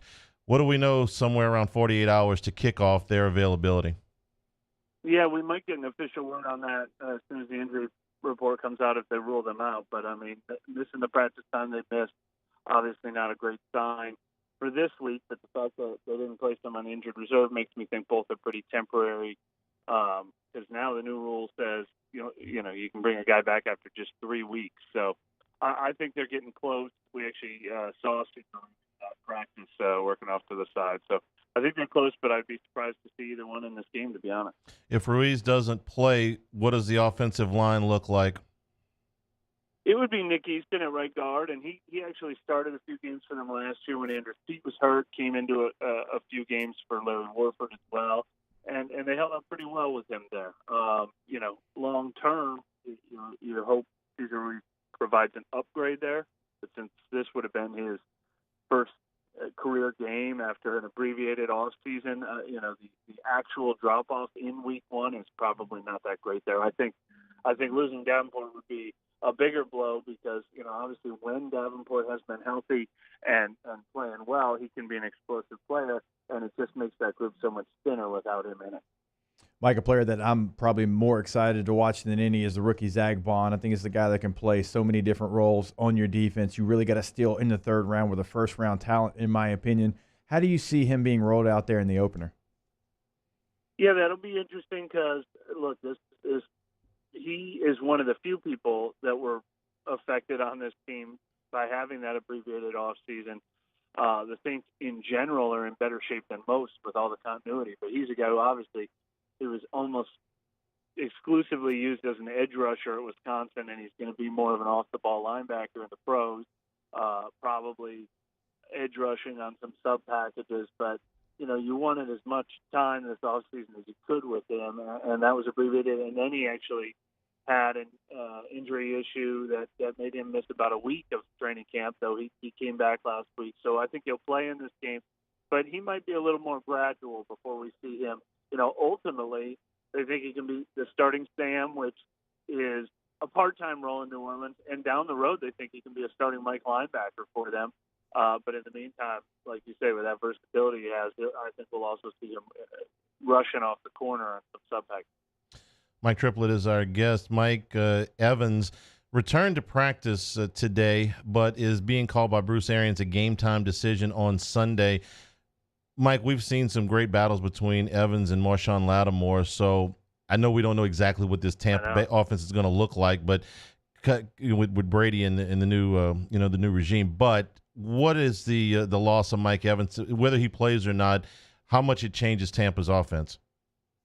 Well, pretty significant. I mean, he's a special player. Now, the thing with Tampa Bay is they might have the best 1-2 punch at receiver in the league right now with Mike Evans and Chris Godwin. And then obviously they brought Gronk out of retirement. They have all those tight ends there. So they're versatile. They don't just depend on one guy. But absolutely, I mean, Evans is probably the best one. He's probably their best downfield threat. He might be their best red zone target. So that's a lot of things they're losing with Mike Evans. And it is funny with the battles that we've seen between Evans and Lattimore, some of them getting pretty feisty, especially their first one. That rookie year when he got suspended for shoving him on the sideline, and the fact that Lattimore has won most of those battles. I think this is probably one of those rare cases where Saints fans might even be disappointed if a star player doesn't play for the other team because that's such a fun battle to watch. And Mike, staying with Lattimore for a second, it seems like if you're a corner in the NFL that is good at your job, you're standing in line right now and they're passing out extensions. Has there been any talk, and I know we're still dealing with Alvin Kamara and his deal, but how soon do you think Marshawn Lattimore and those discussions start really heating up? Yeah, he comes, I think, next offseason is his turn in the rotation. I mean, last year Michael Thomas's deal got done when he had 1 year left. This year Kamara's deal may get done when he has 1 year left, and that's the boat Lattimore and Ryan Ramczyk will be in next year. They're heading into their final year next year because they were first-round picks, and it'll be the fifth-year option year for those guys. And so, yeah, I think they'll talk contract with Lattimore next year. I think you'll probably expect one. And yes, the payday for cornerbacks has gone up significantly this offseason. So I always wonder if there's going to be a time where the Saints decide they can't afford to keep a star player. They're going to be tested like never before next year with the cap shrinking. And now Lattimore, Demario Davis, and Ramczyk all up in the contract rotation. All right, I got to ask you your opinion about Tom Brady because it's been, we buried the lead here maybe a little bit. 75 regular season games in a row, Tom Brady's team has been favored. So this is the first time in right at 5 years, just under 5 years, that Tom Brady goes into a regular season game as an underdog. So what are you expecting from Tom Brady? Well, look, he's a pro above all else. If there's some things that get taken away from him, then he can scratch and claw and figure things out. I mean, we've seen that in some Super Bowls where he's had some dull first halves, some explosive second halves. a long time ago, but when I was just rehashing all their matchups against the Saints, I mean, we saw the Saints had them in New England 8 years ago, and he throws the game-winning touchdown pass with 5 seconds left. I mean, it's very similar to Drew Brees in that I love hearing people dismiss Drew Brees and be like, he can't throw it deep anymore, he's done. And it's like, well, then you should be even more impressed by the results he's getting without his deep ball, because his passer ratings and completion percentages are the highest of his career, and the team's winning 13 games every year because he's like, all right, take a tool away from me, I'll figure out another way to do it. And I think that's the deal with Brady. I think the big mystery is, did we see him fading these last couple of years a bit because the talent around him wasn't very good, or because he's 43 years old? And now if we get to see him out there with Mike Evans and Chris Godwin and Bruce Arians' offensive style and Gronkowski and O.J. Howard, are we going to see this renaissance like when Brett Favre was with the Vikings?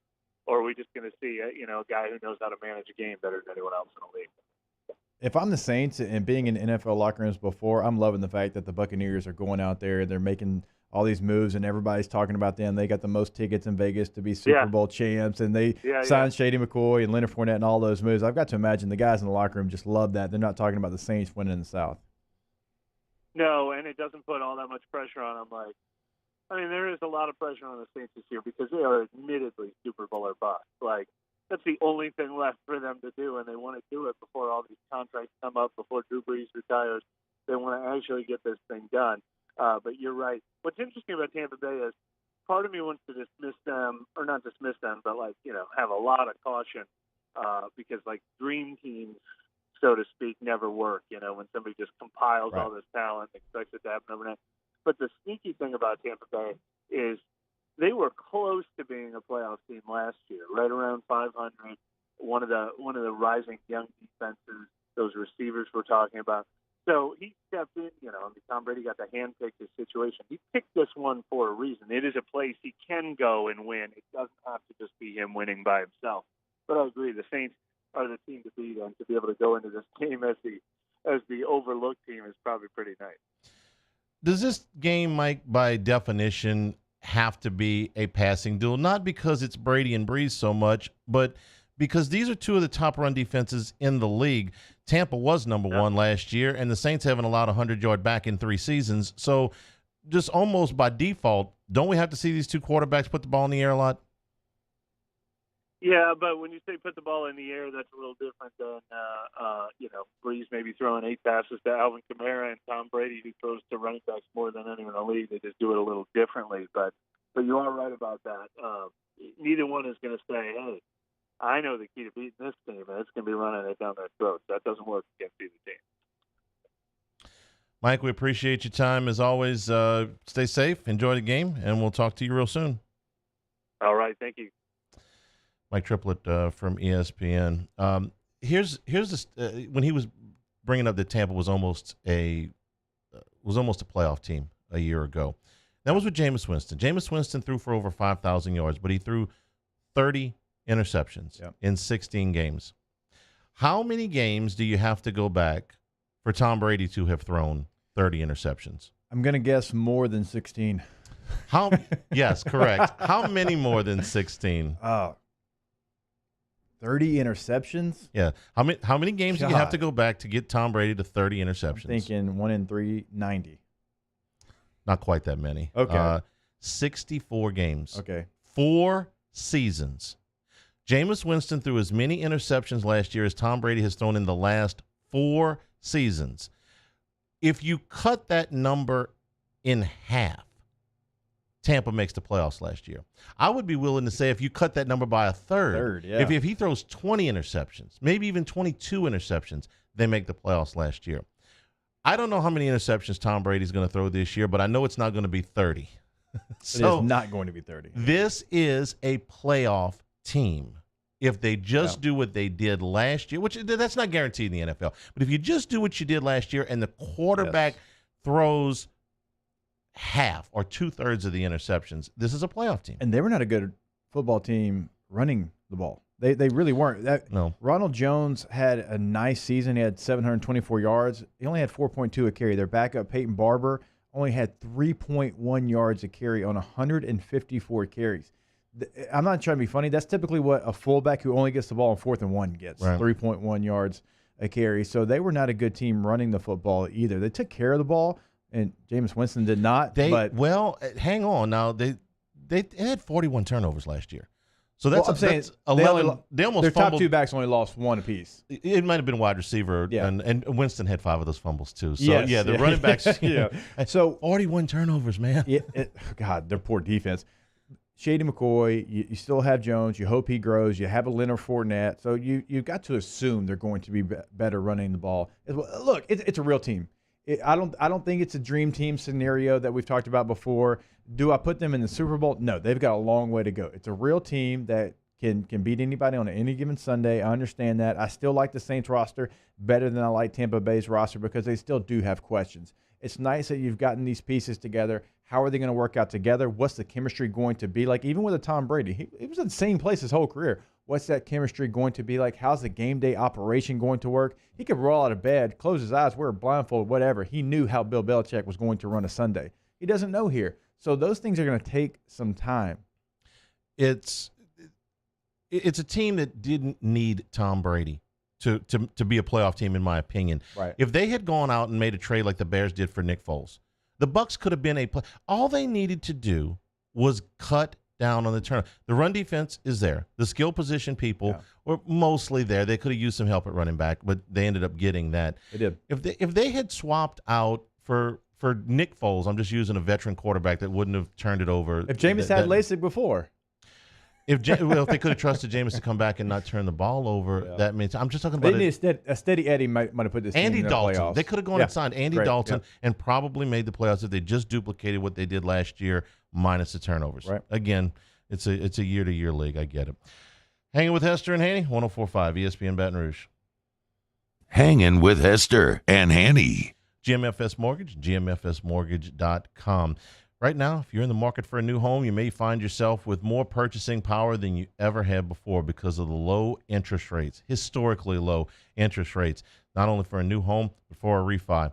Those long-term benefits of paying less for your home, but the short-term benefits of being able to skip a mortgage payment or two, free up a little bit of cash as we move into, hey, I get to change my commercial. Phase 3, Governor at the podium right now. Maybe a construction loan is exactly what you're looking for right now to expand the size of your current residence. Whatever your financial goals, GMFS Mortgage can help you. Sit with a qualified local counselor. They'll ask you a few questions, and once you get the answers, you will be able to map out a plan for you and your family that makes the most financial sense. Listen, you're going to get a lot of options. So do what I did and do what thousands of others have done. Make your financial future a little bit brighter and start that journey at gmfsmortgage.com. Our listeners fire off their opinions on the jimsfirearms.net hotline at 499-1045. Keep listening for your next chance to shoot us your thoughts with the jimsfirearms.net hotline on 104.5 ESPN Baton Rouge. Oh, hey, what's up? It's Big V and Bubba, 100.7 The Tiger Morning Show. We'd love for you to join us every weekday, 4 a.m. till 9 a.m. Yeah, everything you want in a show. Country music. We got laughs. We got celebrity in-studio guests. We just need you. Join us every weekday morning, 4 a.m. to 9 a.m., right where it all started. That's right. Louisiana's country station, 100.7 The Tiger.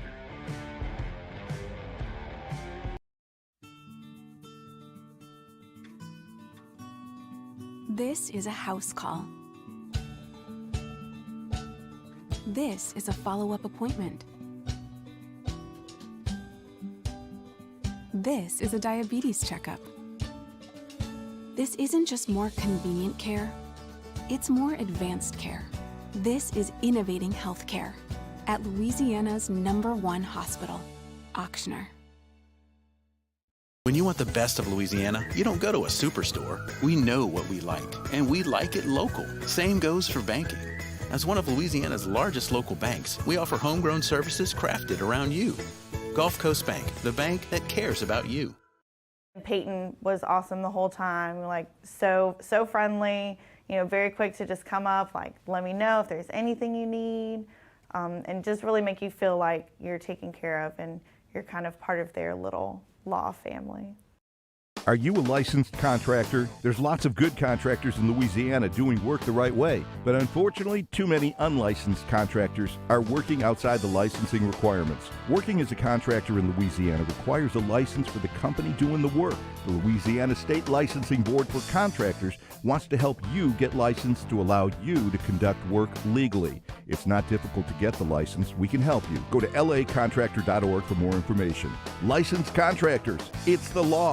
Gulf Coast Office Products is a nationally recognized Savin office equipment dealer based right here in Louisiana. Over 100 employees strong, Gulf Coast has the boots on the ground to support all vertical markets from education, engineering, legal, and finance. With the latest in office technology from desktop to production segment units, Gulf Coast and Savin have the perfect fit for you. Call 225-756-2644. That's 756-2644 for Gulf Coast Office Products. At All-Star Toyota, you get it all. If you're in the market for an all-new Toyota vehicle, come see our friendly and knowledgeable sales team at All-Star Toyota. Located in Baton Rouge at the corner of Airline and Goodwood, we've been serving our community since 2005 by offering a large selection of new Toyota cars, trucks, and SUVs. Get behind the wheel of your dream car and take a test drive at All-Star Toyota today. Coming up on Monday's Off the Bench, we recap the battle on the Bayou, Breeze versus Brady, which legends survived, plus an entire weekend full of football to break down. And of course, we'll hand out our weekend winners. Off the Bench, 104.5 ESPN.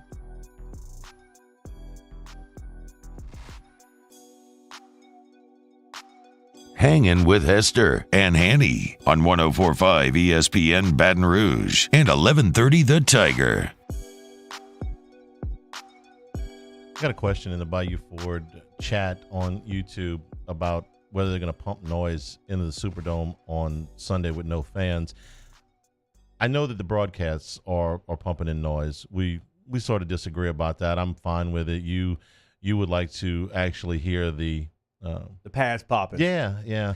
I did hear that, and the Navy game, they didn't pump in any noise, so you could hear down the field. Yeah. That was pretty cool. There wasn't a lot of tackling.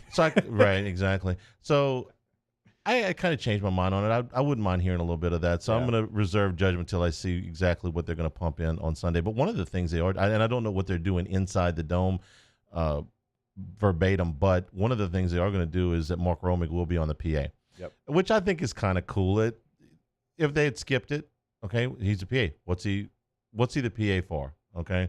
There's no fans, so there's no real need for a public address announcer for this game. But they're going to put him in there anyway, and I like it because first down, Saints. That says Superdome to me. That says Saints football to me. So I appreciate Mark Roming. Could have taken the day off. Is going to go in there and is going to do the PA anyway. I thought that was kind of neat.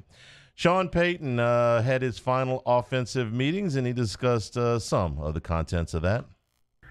Well, look, there's Drew, there's Pete, there's Joe Lombardi, the other quarterbacks. It's a final check on the game plan. What are the things that he really likes in this plan? We have enough offense. What are the highlighted plays in each category? We go to play action, we go to 3-step, we go to 5-step. 7-step drop, we'll go to our empty or screen game, we'll go to third down, and basically we'll cover the call sheet and periodically might throw a play out. Just it didn't look good all week. I don't feel comfortable with it. Generally when that happens, I think we're usually all in a consensus. But it's a way to get certain plays communicated. Another one's the week is ended, and he'll have a confidence level in certain plays. I find this stuff very interesting. As a football fan that's never been able to be in one of these meetings, you have. So you do a final check down with Phillip Rivers. What's that like? Intense, because he wants it to be intense. He wants to know, okay, if I throw something at you, I want to make sure you come back at me. And everybody does it a little bit different. When I was at LSU and we were with Jimbo, well, Jimbo would throw up a formation against the defense that he wants to see from the prior week, right? So if North Carolina, Syracuse were playing, you were playing Syracuse, he'd throw it North Carolina's offense up there. He would call his play, and he would go around the room, whoever the starter was. What do you have? What do you have? What do you have? And you better say it loud, and you better say it with your chest out, or he would get after you a little bit. That's how he wanted to know. Once I got to the NFL, it was kind of you were in the chair for 15 plays. So if I'm at fullback, well, I'm in the chair. I got 15 plays. Phillip and Norv, they're going through the list. What do you have? What do you have? I mean, they're going down the full list, and then you kind of rotate. LaDainian would get in the chair. I mean, everybody would, right? And he's firing questions at you. Okay, we've got key right protection. They're bringing this from the backside. What do you have? Okay, what if I move the mic over one spot? What do you have then? It's rapid fire. How well do you know it? Because if you stumble, if I don't feel you're confident in your answer, and you're the second person on this play to not feel confident, let's throw it out. Let's get it out. I want to play fast. I want everybody to be on the same, those type of things. And we don't have long enough to talk about how Peyton did things. We'd be here all the rest of the day. Okay, but give me one example of Rivers has been in the league forever. He's not as good as Peyton, but he's been in the league forever. What was the difference? Give me one difference that Peyton Manning did in a meeting that Phillip Rivers didn't. Peyton would it didn't matter who you were. I mean, you were getting called out. It didn't matter who you were. Or he would almost be like, let's say, Mike McCoy was the OC the first year. He'd get up there and he'd say a play. He would stop me. Mike, I didn't like the way Decker ran that route all week. That's out. Let's get that. I mean, it was kind of what he felt comfortable with, not necessarily interrogation, but it was what he felt comfortable with. And so they would say the play, and then Peyton would say, DT, Demaryius Thomas, you've been running this route pretty well all week, or whatever. Let's make sure we got this one in. And then DT, how do you feel about this route? And whatever the situation was, it was a different flow to it. But he was not scared. It didn't matter who you were to, which I appreciated. It didn't matter, and he called himself out. He'd be like, I've been, all week with this route. I just can't get it where I want to get it. Let's get it out of here. So it's a little bit different everywhere. You come out of that meeting with the script. Is this where the script comes? Yeah, you got your first 20. You got your first 20 plays.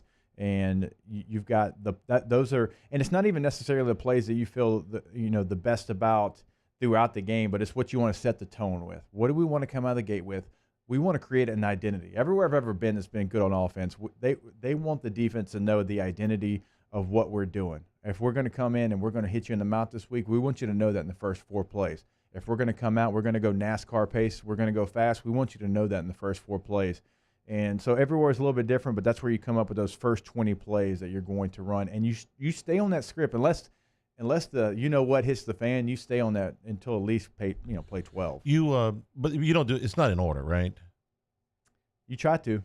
Yeah. Okay, so you try to stay in order. This is the interesting part to me. Don't you have to have in those 20 plays a short yardage play in case you end up with 3rd and 1? A third and 12, right. a third. Let's say you end up in 3rd and 20 because you got to hold it. Okay, and so you try. Those plays are set up to stay on schedule, and you try to stay with those. And the first 2 or 3 typically don't ever change, but short yardage. Well, in San Diego, our short yardage was going to be a fullback dive to me. Okay, well, in Denver, it was going to be a zone run out of shotgun. You know those things, and so it's basically let's get on the ball, let's run. We'll get out the script for a play, then you get right back on it. You try to stay on schedule. If it's 3rd and 12, you convert, you get right back on the script. Is this why if you see things go bad early, sometimes they unravel because you end up in – let's say you have a holding penalty on the first play. Now you're 1st and 20. What's in the script for that, okay? Or let's say, on the other way, you break a long run, and now the second play from scrimmage is in the red zone, maybe even inside the 10.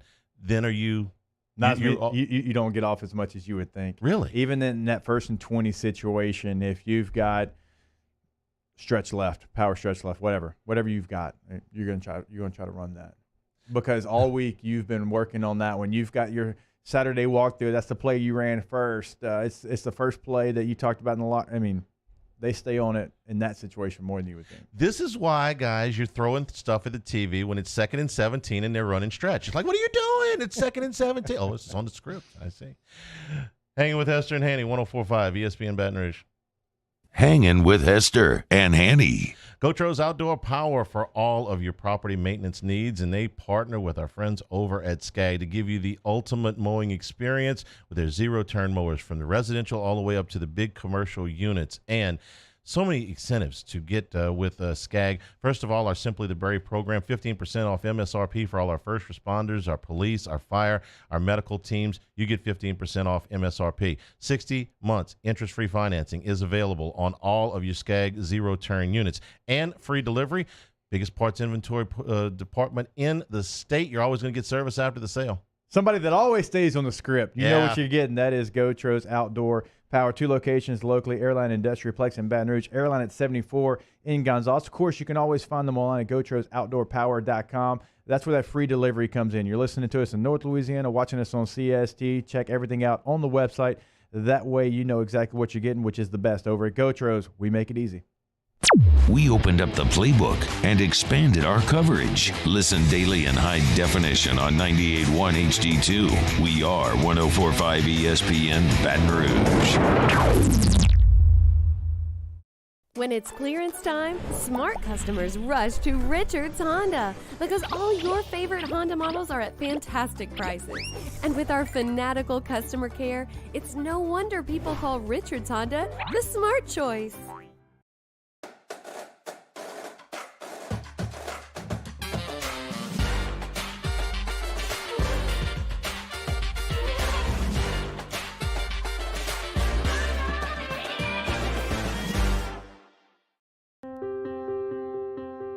This isn't just another day. It's so much more. Kelly's life was put on hold when her auctioneer primary care doctor discovered a rare blood disorder. Her doctor connected her to an auctioneer care team of cancer, heart, and kidney specialists. With multiple primary care locations around Baton Rouge, same-day appointments, and online scheduling, we're relentless about keeping you healthy. Auctioneer Baton Rouge, innovating healthcare for Kelly.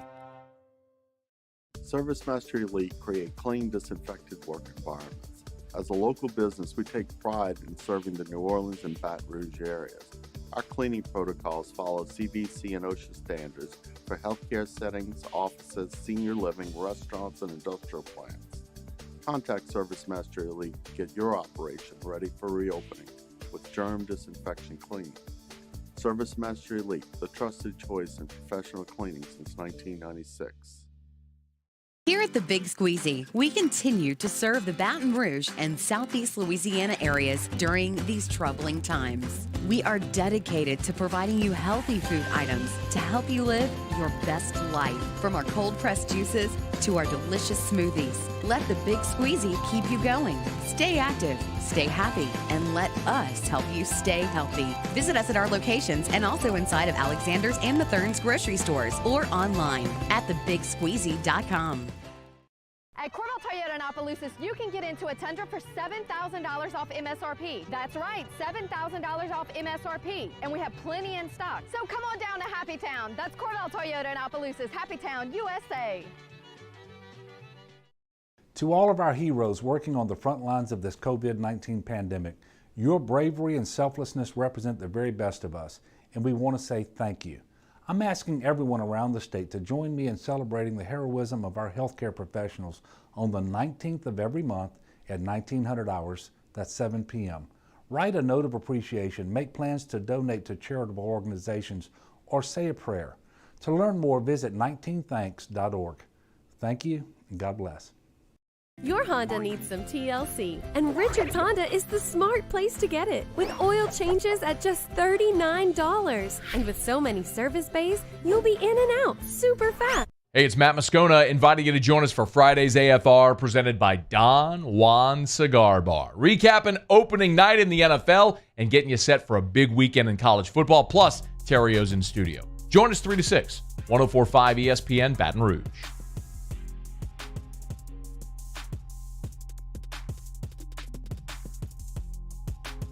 Hangin with Hester and Hanny on 104.5 ESPN Baton Rouge and 1130 The Tiger. Picks time. We're going 6-pack here. Yeah, Jimmy used to make me do 5, and I never did as well as I wanted to. I like odd numbers. I like even numbers. 18's an even number. If you can't get 5 picks right, try 6. You know, that's the Ronnie Rance model, right? What did they say? If what percentages of small businesses fail? Start a large business. I like the way you think. Although last week you did give 5 picks because it was a good reason. Short schedule. Well, you didn't want to root against Central Arkansas. I didn't. So, and I didn't root against them. But you were 4-1 last week. I was 4-2, of course, against the spread. So good first week. We're going to make it better the second week. All right. Fire away. We no. These are our rules. Okay. Jimmy never let me bet totals. You can bet totals here, and we're going to go whatever mix you want, college or pro. 6 picks. Yeah. Hey, Jimmy, the ticket cashes. Oh, dude, he was, he was very strict about his rules. Lock it away, very strict. Yeah. That stuff. Okay, it's fine. We're gonna talking about scripts. Let's flip the script here. Let's do a little different. All right. Okay. I'll start out my 6-pack. You want to go 1-1? A little 1-1, or you wanna go? Sure, okay, sure. I'm gonna start in the NFL. I'm Okay. gonna go Seahawks -2.5 at Atlanta. I think the Seahawks are really set up for success. The Jamal Adams trade to me makes them that for me is at least a win better. I mean, I feel like it's that kind of impact. I do think the Falcons are better than people are giving them credit for, but Seattle is a real contender to win the NFC, so I'm going Seattle -2.5. Okay. My first pick, a little birdie told me that UL Monroe has not exactly had the smoothest camp. They had to shut practice down there for a while, and they're a little bit shorthanded as it is. And I watched Army last week. I watched Army absolutely demolish Middle Tennessee State. Yes. I watched Army beat Middle Tennessee so bad that the coaches from Middle Tennessee forgot that there was a clock in the stadium. That's how bad they beat them. 21.5 points is a bunch, but I'm going to lay them. Give me Army -21 and a hook. By the way, that little birdie that told me things are a mess in Monroe looked a lot like Ben Mintz. Mincy may have sold me on that one. You know what? He sold me as well because I'm going Army -21.5. There's too much UL ESPN Monroe. Baton Rouge love for Army. I'm starting to get nervous now. You, me, Jimmy, Ben, everybody likes Army. Well, I don't think I'll ever get ULM losing by like 70 to Iowa State a year ago. That's the last image I have of UL Monroe in my head. Army is the most disciplined football team that you'll watch in the country. Last week, it went off without a hitch, and so I'm going Army as well. All right. Second pick, I'm going to take the UL Lafayette Ragin' Cajuns +11.5 at Iowa State. I got to go off of last season stuff in some cases because we haven't seen these teams yet. Last year, Iowa State beat Northern Iowa by 3 points. It was a triple overtime game. They beat Akron by 13 points the year before that. So in these games, it's not like they've run away and hid. UL Lafayette was very good last season. They had 11 wins a year ago. Their 3 losses, they lost to App State, who was very good, and to Mississippi State. In all 3 of those losses, they faced teams that I think were better than Iowa State, and they kept the games fairly close. Yeah. So I think 11.5 points is a lot. I looked at that one. That was one that I wanted to pull the trigger. Iowa State's really good at quarterback. They've got a first-round talent there. The game is in Ames. Again, PTSD from what Iowa State did to UL Monroe when they traveled there. Look, UL Lafayette's not UL Monroe, but that one I can see maybe getting a late touchdown and being a 2-score game. So I thought about that one as well. All right, my next one is our first total. I got the under in Coastal Carolina at Kansas. The number is set at 56.5. This was a 12-7 ball game a year ago. It was one of the ugliest college football games of the year. I know that Kansas has since fired their offensive coordinator. They went to a more spread concept, but 56.5 for these two teams feels like a lot. First total of the year. I'm going to take the Irish -20.5, and I love, by the way, this stays underneath 3 touchdowns. It may not by the time it kicks, but for the moment, Notre Dame is -20.5. 2 things here. Big advantage of the quarterback position for Notre Dame with Ian Book. The second thing is last year, Notre Dame only gave up 168 passing yards per game. That was 3rd in the nation out of 130 teams. Duke is under David Cutcliffe has always been a pass-heavy offense. So I like the strength of Notre Dame, which last year was pass defense, and they got a lot of those guys back against the pass offense of Duke. By the way, last year, this game was 38-7. Was not close. Notre Dame ran them right out of the stadium. So give me the Irish -20.5. All right, I'm going to go back into the NFL. I'm going Colts -7.5 at Jacksonville. Anytime in the NFL you get over a touchdown, it scares you a little bit. The hook almost took me off of this game, but Jacksonville is horrible. Jacksonville has gotten rid of all of their good players. Let's not forget, too, Indianapolis is going to come out. They're going to showcase their new quarterback, Phillip Rivers. I expect high numbers for that offense against this Jacksonville team. So even though the hook scared me a little bit, I feel confident that they're going to come out and put up a lot of points, and Jacksonville can't put up a lot of points because they barely have 11 players to field a team. Anything that goes against Jacksonville, I can probably get on board with. Not very good. All right, after three college picks, I'll give you one more, and then I'm going to go to the NFL. I'm taking Clemson. They're laying 33 points. I'm still taking Clemson. Clemson is so far and away better than anybody in that league, and Wake Forest is not even in their league. Well, they're in the conference. Yeah, Chris Paul, Tim Duncan not walking through that door. In their conference, not in their league. Not only Jamie Newman's not walking through that door either. He walked down to Georgia and then walked out of there. Yes. Clemson in a rout. This feels like one of those 55-13 type of games. 33 is a bunch, but it's not enough here. All right, I'm going to go back to college football as well. I'm going to go with another under, and that's in the Syracuse-North Carolina matchup. That number is at 65.5. That's a big number. Syracuse struggles to score at that kind of clip, and so basically, in my opinion, UNC is going to try to get to that number by themselves, and so I'm going the under in Syracuse-North Carolina, again, 65.5. All right, I hate to do this. But I'm going to do it. I'm going to do it anyway. Earlier this week, we were talking about the Saints' struggles in openers. Yeah. Okay. Last year, it took the 56-yard field goal in the last play of the game from Lutz to beat the Texans. The year before that, it was the 2-point. It was the Fitzmagic year. Yeah. They lost to the Bucs. They gave up 48 points. The year before that, they lost in the Dome on the 2-point conversion to the Raiders. The year before that was the Thursday night. Really, they got just physically beat up. In Minnesota. That was the Adrian Peterson game. The year before that, they were out in Arizona and lost a game they never should have lost and looked bad doing it. Did you catch that stat earlier on Tom Brady? This is the first time in 75 regular season games that his team has been an underdog. I will take the Bucs and 3.5. I will hope that the Saints win this game by field goal, so I can be right and still. But the Saints' opening day struggles, the Bucs catching points here. I'll take the Bucs and 3.5. All right, so my next one, it might be a little bit more difficult to find. Sometimes when you're talking about an FCS team, it's difficult to find a line, but there is a line out there for West Virginia versus Eastern Kentucky. Eastern Kentucky lost 59-0 against Marshall a week ago. West Virginia is not a great football team, but they're going to be improved year two there with their new head coach. So I'm going to West Virginia -40. That's a gigantic number, but Eastern Kentucky, not a good team. They get routed by Marshall a week ago. West Virginia -40 is my last play. My last play, Sunday Night Football. Dallas Cowboys -3.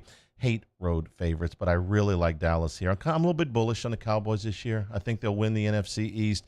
I think there's a lot of people with a lot of stuff to prove there, starting with the quarterback.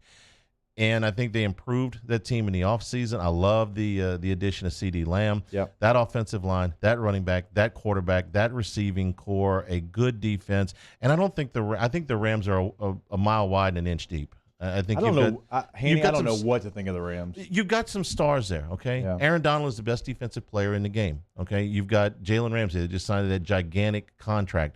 And you've got some good players on that team. I like Connor Kupp an awful lot. I like Robert Woods an awful lot.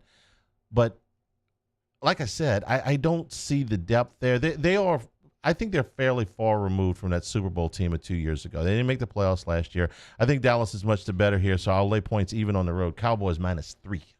Parlay in, folks. Well, you must hate money, huh?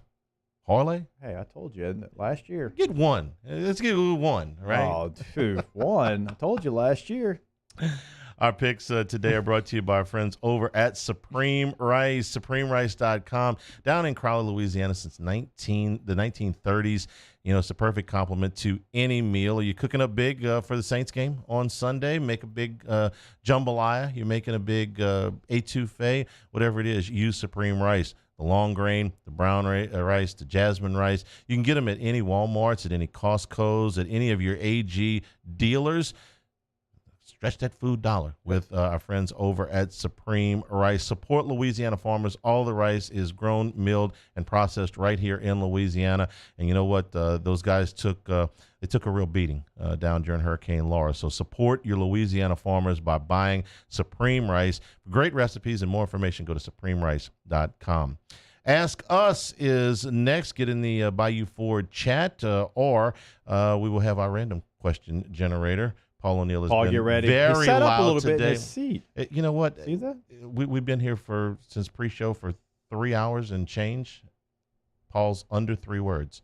So I won that bet. He's under one Got to word. talk now. Ask Us is next. Hanging with Hester and Hanny, 104.5 ESPN Baton Rouge. Hanging with Hester and Hanny. All right, we're brought to you by Richards Honda every single day. You can always find them online at richardshonda.com. And I always tell you, you can do it all there, right? You can see exactly how long you have left to save in the bottom left corner. You can actually chat with sales in the bottom right corner of the website. You can find the warm, fuzzy promise. Of course, you can find those 700 new and pre-owned vehicles they have over at 13413 Millerville Greens Boulevard in Baton Rouge. That's I-12 and Millerville. But don't forget, you can also click on the Buy From Home button. It is set up for success. They are trying to find smart ways all the time to make things easier for you and me, the customers. All you have to do is go to the website, again, richardshonda.com, click on the Buy From Home button at the top of the homepage. In a few simple steps, your new or pre-owned car will be ready for pickup, or you can have it delivered right to your door. And right now is the time to do it with all the clearance pricing they have over at Richards Honda. 13413 Millerville Greens Boulevard, again, is the address. richardshonda.com is the website. As always, Richards Honda, home of the warm and fuzzy feeling. Saints coverage, Chiefs, Cowboys, Thursday night, Sunday night, and Monday Night Football. From the opening kickoff to the playoffs and the Super Bowl, the NFL lives on 104.5 ESPN Baton Rouge. I've been doing business with Luba for 25 years. They're dependable, trustworthy. It's just the attention to detail with our clients. Our folks have years and years of experience. They're highly trained professionals, but many companies have that asset. What I'd like to think makes Luba a bit different is that we use those talents in a way that truly is dedicated to serving the needs of the folks who depend on us.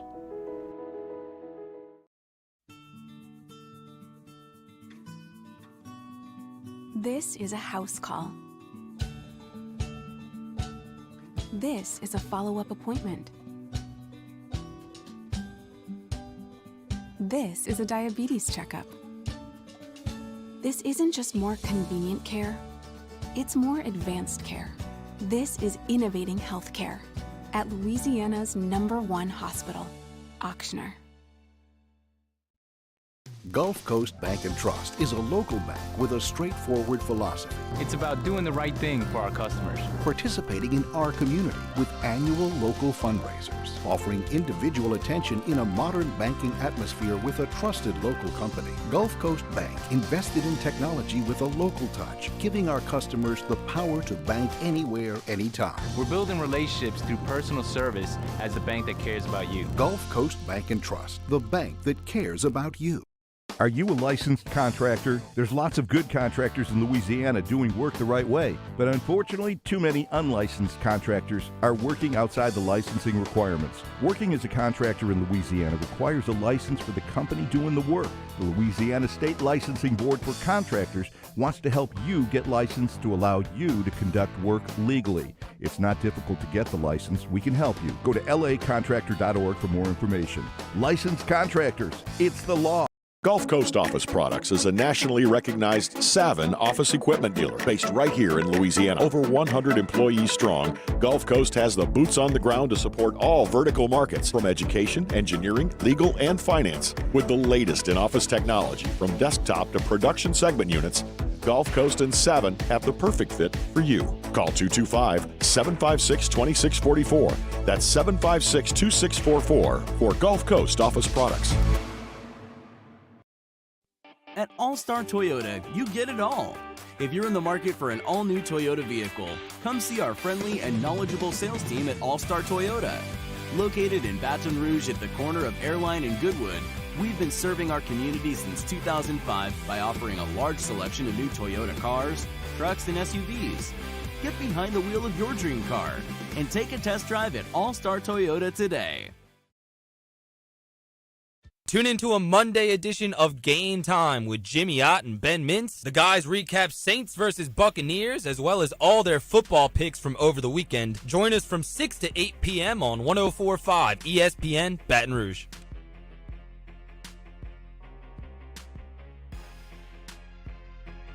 Hangin' with Hester and Hanny on 104.5 ESPN Baton Rouge and 1130 The Tiger.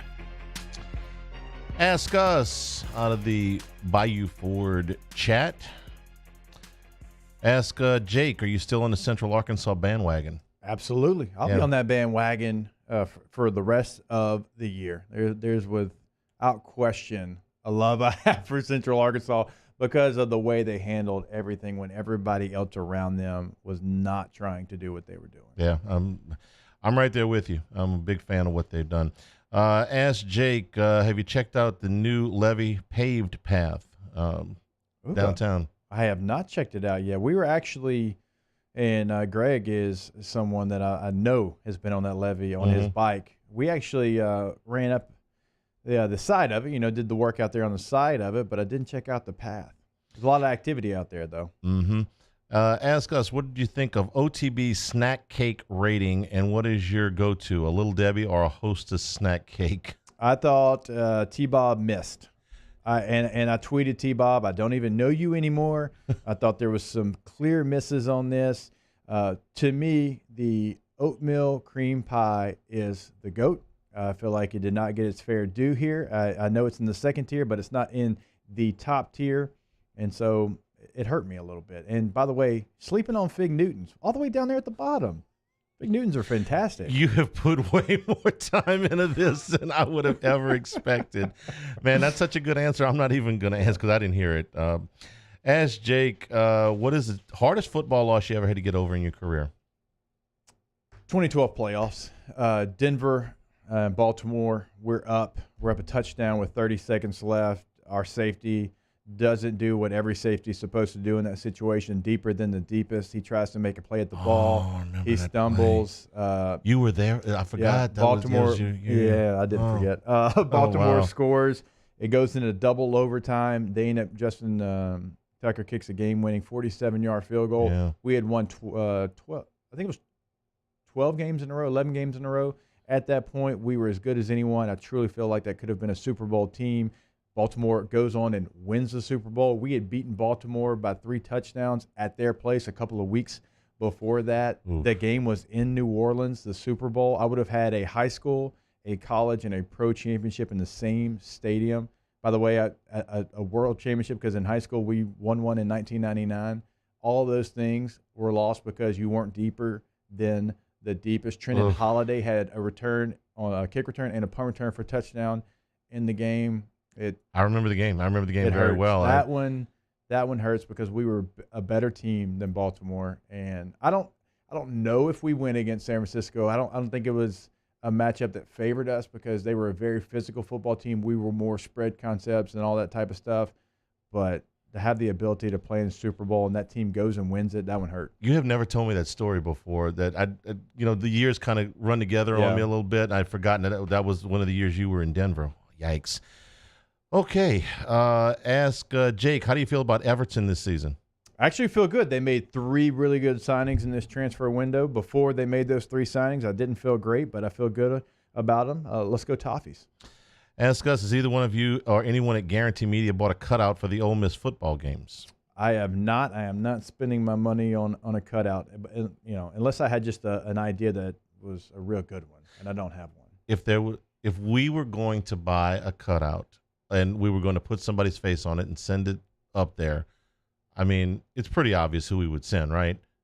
I mean, that's T-Bob all day. I mean, we would send T-Bob with the thing that they put of him at the faux Pelicans game. Okay, do you remember that? It was a faux. It was a angry T-Bob with the full beard. Yeah. I mean, that's absolutely what we'd have to do. I'm with you. All right, spin the wheel. What we got?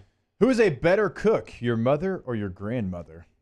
That's easy. My grandmother. Both of my grandmothers. One of my grandmothers was a caterer You realize your mother's probably watching, right? She is, and she would tell you that her mother was a better cook than she is, Grandma. Yeah. By a lot. If these are my two choices, my grandmother breakfast was undefeated. My mother for the other meals, but my grandmother, she must have used a tub of butter with every breakfast, which made it even better. Sure. Both my grandmothers have passed, but they were both excellent cooks. Like I said, one of them was a caterer, and the other one was Italian. I mean, she could cook a bushellona now. All right. All right, let's go one more. What's the best Wi-Fi name you've ever seen? Oh, there's so many good ones in college. I can remember like Pimp Daddy 123. Go on, you got. I got nothing, man. I'm blanking. This Cade, this sounds like something that you would. So it's no longer the Wi-Fi account at our house, but for a while it was VOSFI. Okay. It was it was kind of like an abbreviated prefix of my name with Wi-Fi. Okay. Paul, what you got? You got anything? Yeah, I got nothing. Oh, God. He says one. Oh, okay. All right. Who in the movie business seems the most down to earth? Tom Hanks. That's a great answer. Yeah. Tom Hanks does seem extremely down to earth. I'll tell you, Tom Hanks seems the most down to earth, but if you can have a beer with anybody, it's Bill Murray. Oh, okay. Bill Murray is not down to earth, okay? But if you want to sit down and have a beer with an actor, that would be my choice. That's a good one. Mike Rowe's pretty good on that side of a celebrity as far as having a beer. Yeah. You probably have met enough of these people that you could tell. That's why I asked you the question. Okay. Tom Hanks. Tom Hanks is a great answer. Paul. As soon as he asked the question, Tom Hanks was the first that popped into my head too. Paul, this is usually your segment. You usually thrive in this segment. Paul's already checked out. He's already into his weekend. What is something that everyone looks stupid doing? Something that everyone looks stupid doing. Math. I'm not. I'm a math minor. Charades. Karaoke. Ooh. Yes, karaoke is the perfect answer here because you think because you got liquid courage, you're looking cool up there, like you look like you're. You don't. Like you're SEC Media Bon Days a Jovi. couple years ago? Yes, you are not Bon Jovi. You are a bad singer that is not hitting any note that you're trying to hit. Thanks to everybody for participating. For Cade Wazan, for Paul O'Neill, for Jacob Hester, I'm Charles Hanagriff saying thank you and good afternoon. Have a great weekend, everybody. Stay tuned for AFR on 104.5 ESPN Baton Rouge.